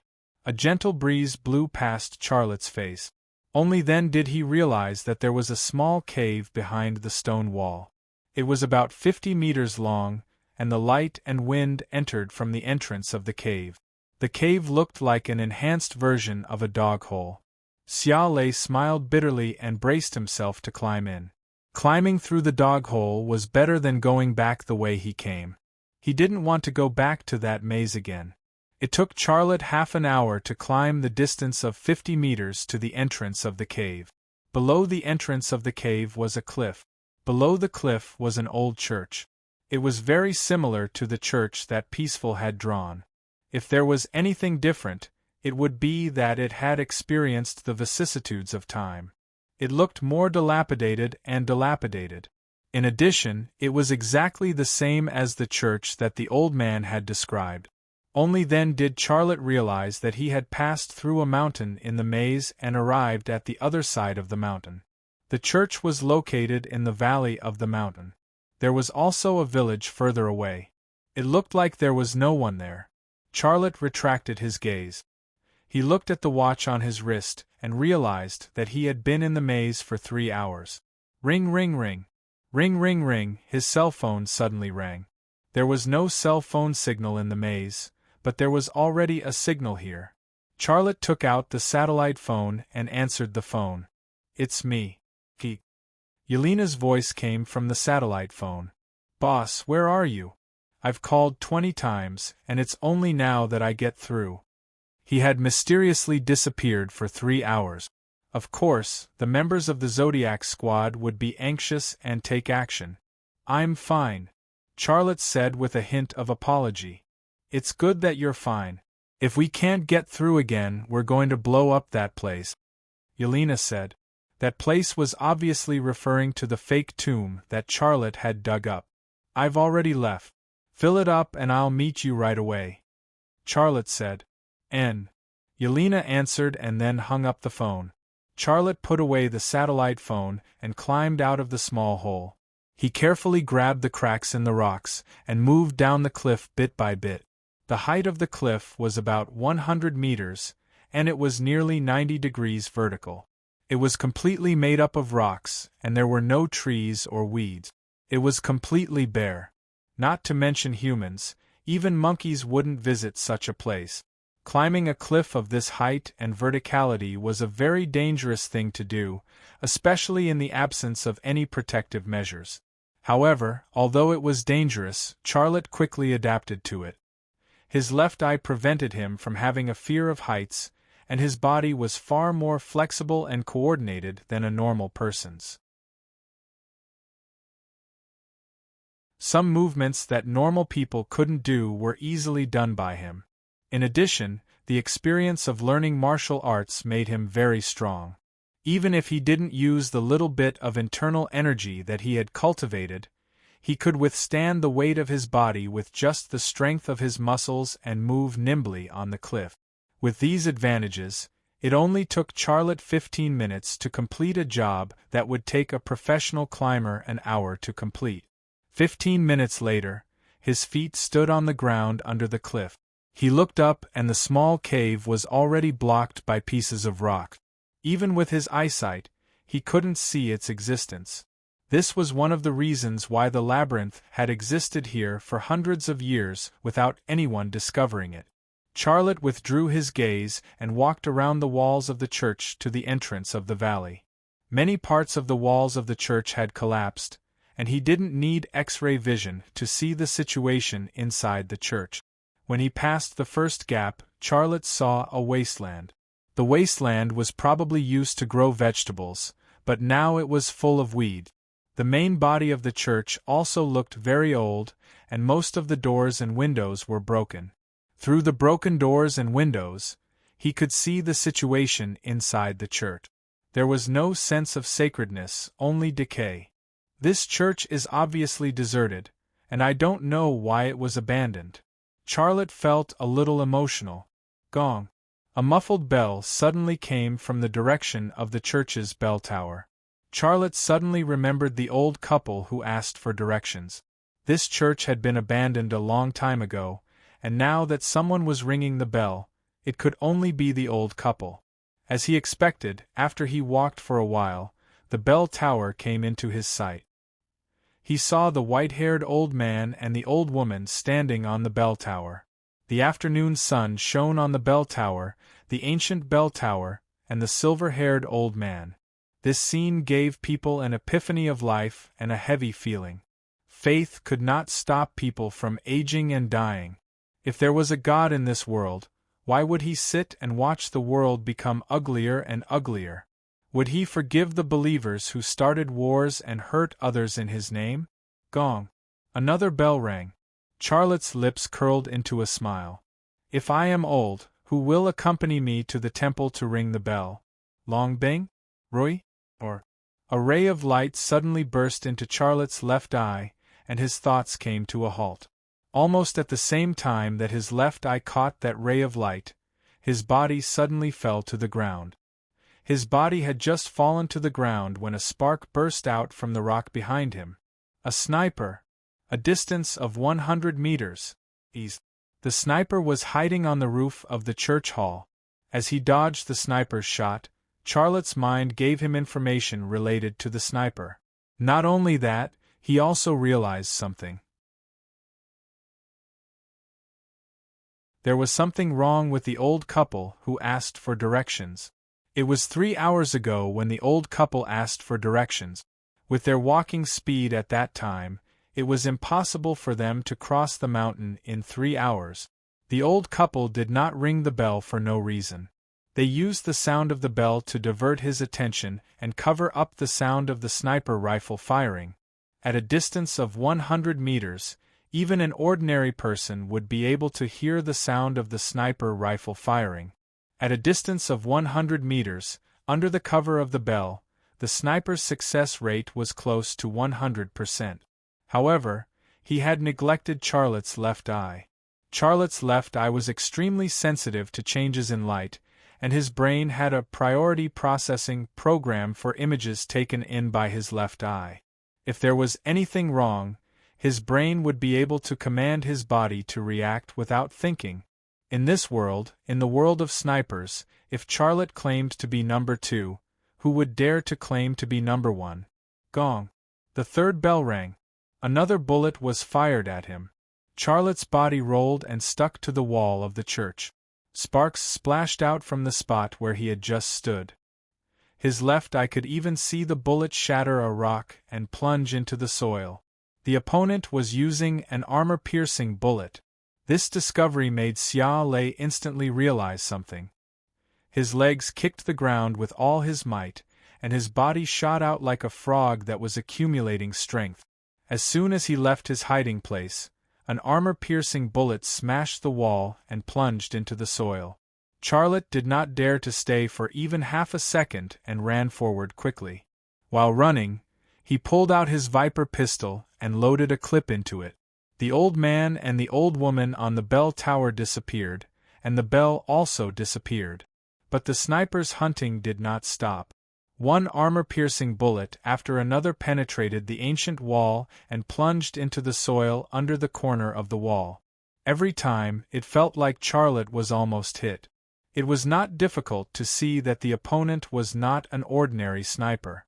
His strength was above the king of the assassin world that Charlotte had killed. While running at high speed, Charlotte was also thinking about a question in his mind. The old man, the old woman, and a sniper.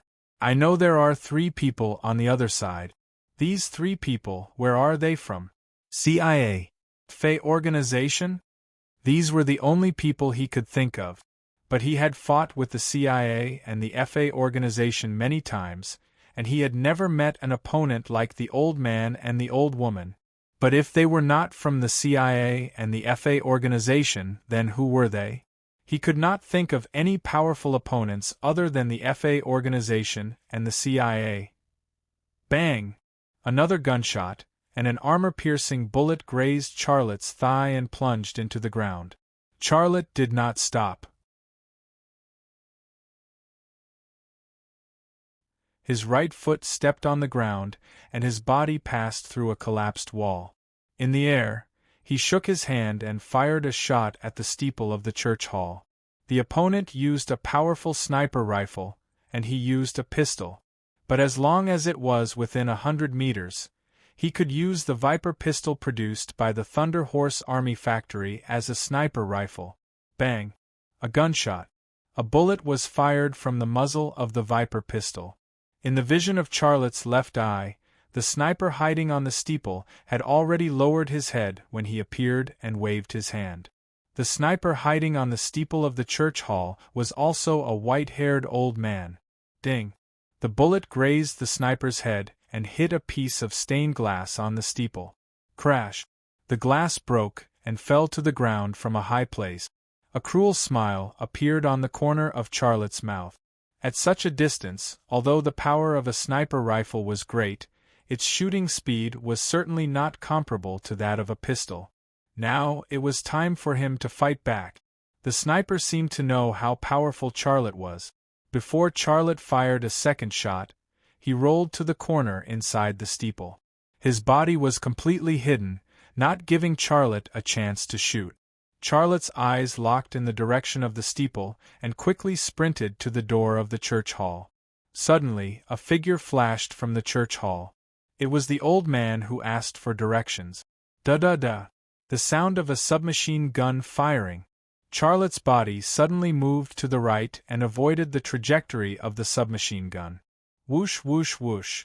A stream of bullets almost brushed past his body. Bang bang. Charlotte fired back. The old man had already ducked to the side of the church hall door before Viper sprayed the bullet. The speed and agility of his movements were not inferior to the young agents of the CIB and the FA organization. Da-da-da. The old man had just hidden when the old woman appeared from the window, holding a TR-21 assault rifle and shooting at Charlotte. It was the latest assault rifle developed by the Israeli IMI Company and the Barrett Company, and it was also a competitor of the Gale assault rifle. Rifle bullets whistled past him, and Charlotte, who was hiding in the corner of the wall of the church hall, didn't dare to show his head. "Who are you?" At the same time, Charlotte's left eye twitched slightly, awakening the X-ray ability.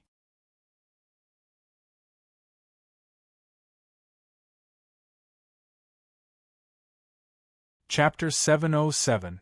No one in the church answered. Charlotte's left eye clearly saw the old man at the door gesturing to the old woman by the window. At the same time, the sniper also came down from the steeple. He tiptoed to the priest's sermon table and placed his sniper rifle on the table. It was an M82A1 sniper rifle produced by the Barrett Company. It was nicknamed Light 50 and had an effective range of 1,850 meters. It could destroy car engines and penetrate brick walls and cement.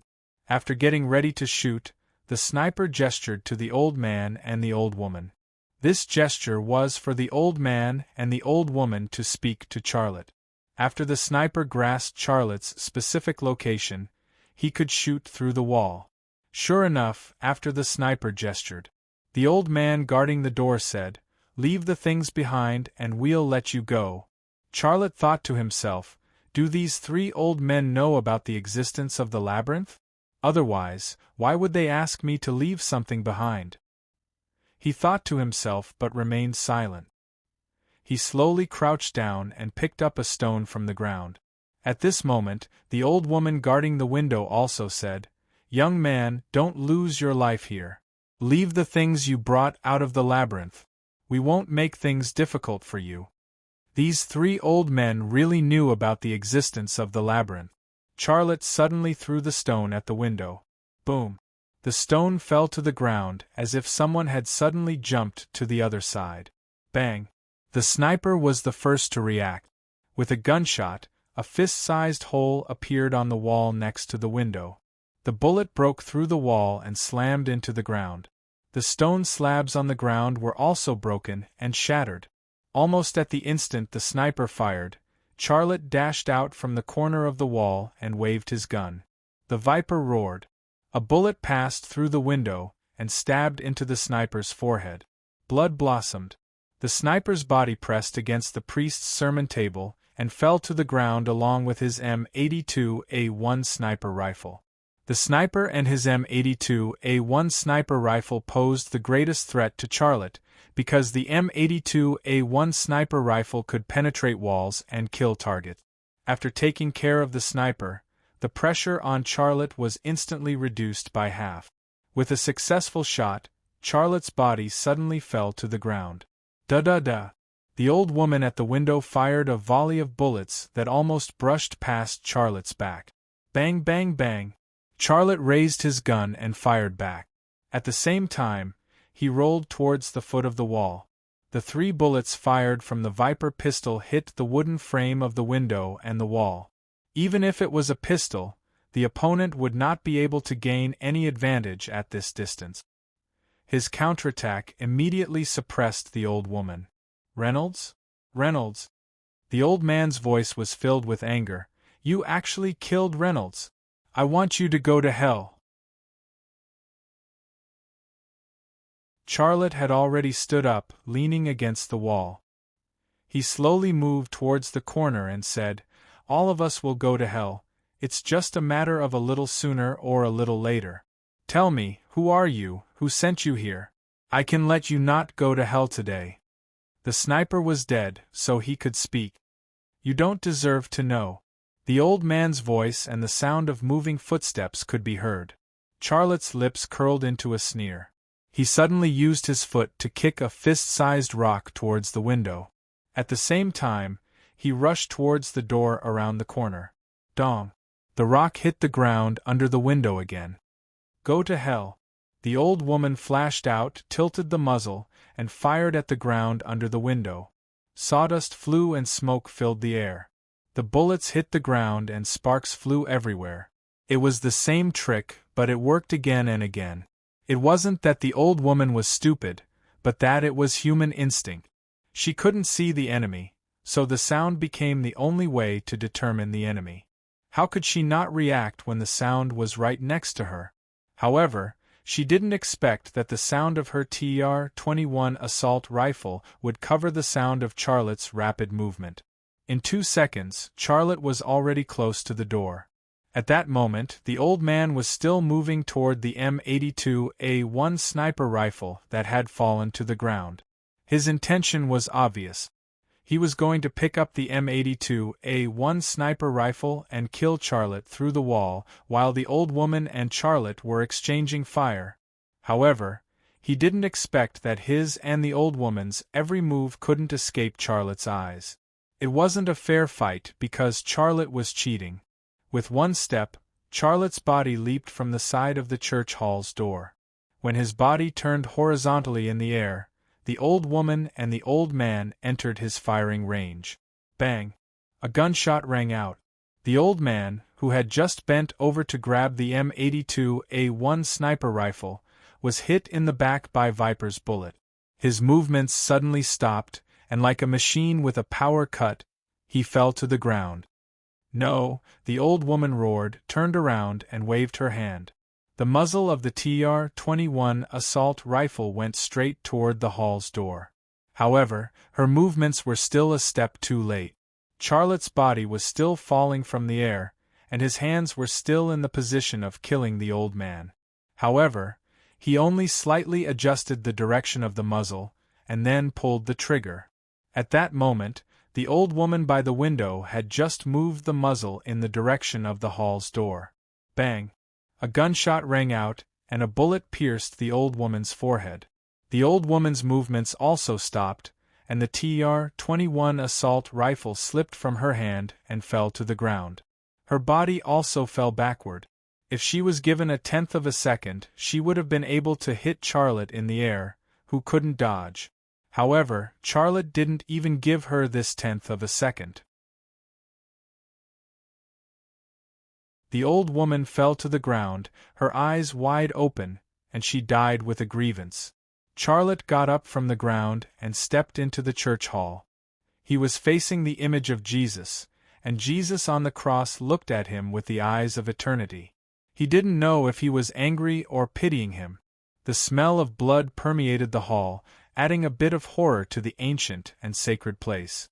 The old man wasn't dead. His arm trembled, and he seemed to want to grab the submachine gun that had fallen to the ground. Charlotte kicked the submachine gun in the old man's hand away, then extended his foot under the old man's lower abdomen, and turned the old man's body over. He had deliberately left the old man alive. Just now, he actually had a choice. The old man was going for the M82A1 sniper rifle, while the old woman was holding the TR-21 assault rifle, and could kill him at any time. Of course, he didn't dare to give the old woman a chance, and had to shoot her on the spot. Therefore, he chose to leave the old man alive, because in the situation at the time, the old man was actually the least threatening. Huff, huff. The old man took a deep breath, and blood kept flowing from the corner of his mouth. With Charlotte's marksmanship, even if he didn't kill him at the time, he wouldn't have much time left. Charlotte squatted down. "Tell me, who are you? Who sent you to kill me? Tell me, and I'll give you a quick death." Bah! The old man opened his mouth and spat a mouthful of blood at Charlotte, but due to his lack of strength, the dirty thing he spat out flew only 2 or 3 centimeters away from his mouth and fell down, hitting his chin. "You're really a stubborn old man." Charlotte frowned, and then placed the muzzle of Viper on the old man's neck. He fired continuously, and the muzzle was very hot. As soon as the muzzle was placed on the old man's neck, the old man suddenly screamed. However, he still stubbornly stared at Charlotte, and there was no sign of him giving in. Charlotte raised the muzzle, frowned, and said, "Is it useless for me to do this? Well, I can give you something real. But I advise you to think about it. You're going to die, and if even death is so painful, what's the point of your life? Tell me, and I swear, I'll bury the 3 of you here. Otherwise, your corpses will become food for rats and flies. You don't want that, right? You have no faith. You'll go to hell." The old man said angrily. Torture and enticement were useless. Using more vicious means to torture an old man on the verge of death? Although he was an enemy, if he really wanted to do that, Charlotte really couldn't do it. Charlotte's gaze suddenly shifted to the old man.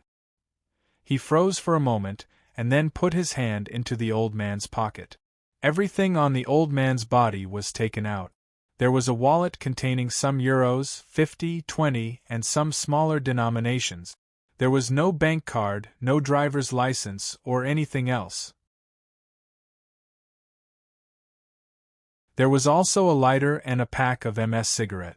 There was no identification. Ahem. The old man sneered. You won't know who we are, but I know you'll die. Is that so? Charlotte suddenly pulled the old man's shirt, and the old man's chest was exposed. There was a black tattoo on the old man's chest. It was a cross-shaped pattern made of 4 arrows. Charlotte had seen this pattern in the labyrinth. It was the emblem of the Knights Hospitaller. Don't you know now? Charlotte said calmly. You're from the Knights Hospitaller, right? You know about the existence of the labyrinth, but you can't get through it, right? The old man's eyes flashed. He kept his mouth shut, but his eyes had already given the answer. I saw your people in the labyrinth, the real knights of the Knights Hospitaller. I also got a letter from the leader of the Knights Hospitaller. That knight's title is very long. I think it's Spear of God, the loyal leader of the Knights Hospitaller, Baron Silverfeather. His name is Valov. He shouldn't be a nameless person in the history of the Knights Hospitaller. Do you know this person? Show me his letter.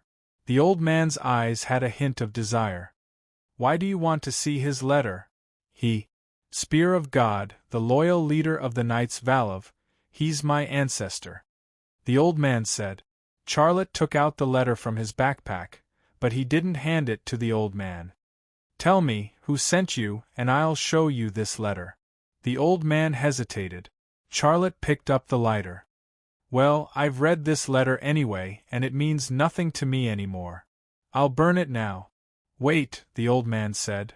I swear I don't know. We're just following orders from above. Are the people above the higher-ups of the Knights Hospitaller? The orders we received were confidential letters. We didn't know the identity of the person who gave the orders. This was somewhat similar to the nature of an assassin. There was no need to know who the employer was, only who the target was. However, there was also a possibility that the old man wasn't telling the truth at all, and Charlotte couldn't prove whether the old man was telling the truth or not. Using X-ray vision could provide some basis for judgment, but that method could only work on ordinary people. The old man's heart was almost stopped, so it couldn't provide an effective basis at all. You met me on the other side of the mountain before. Why didn't you make a move at that time? Why did you ambush here in advance? Did you know I would come out from here? Charlotte changed the question. This was something he wanted to understand. You're tuning in to the Phoenix Knights YouTube channel. Don't forget to subscribe and join us on this journey to catch the most captivating stories.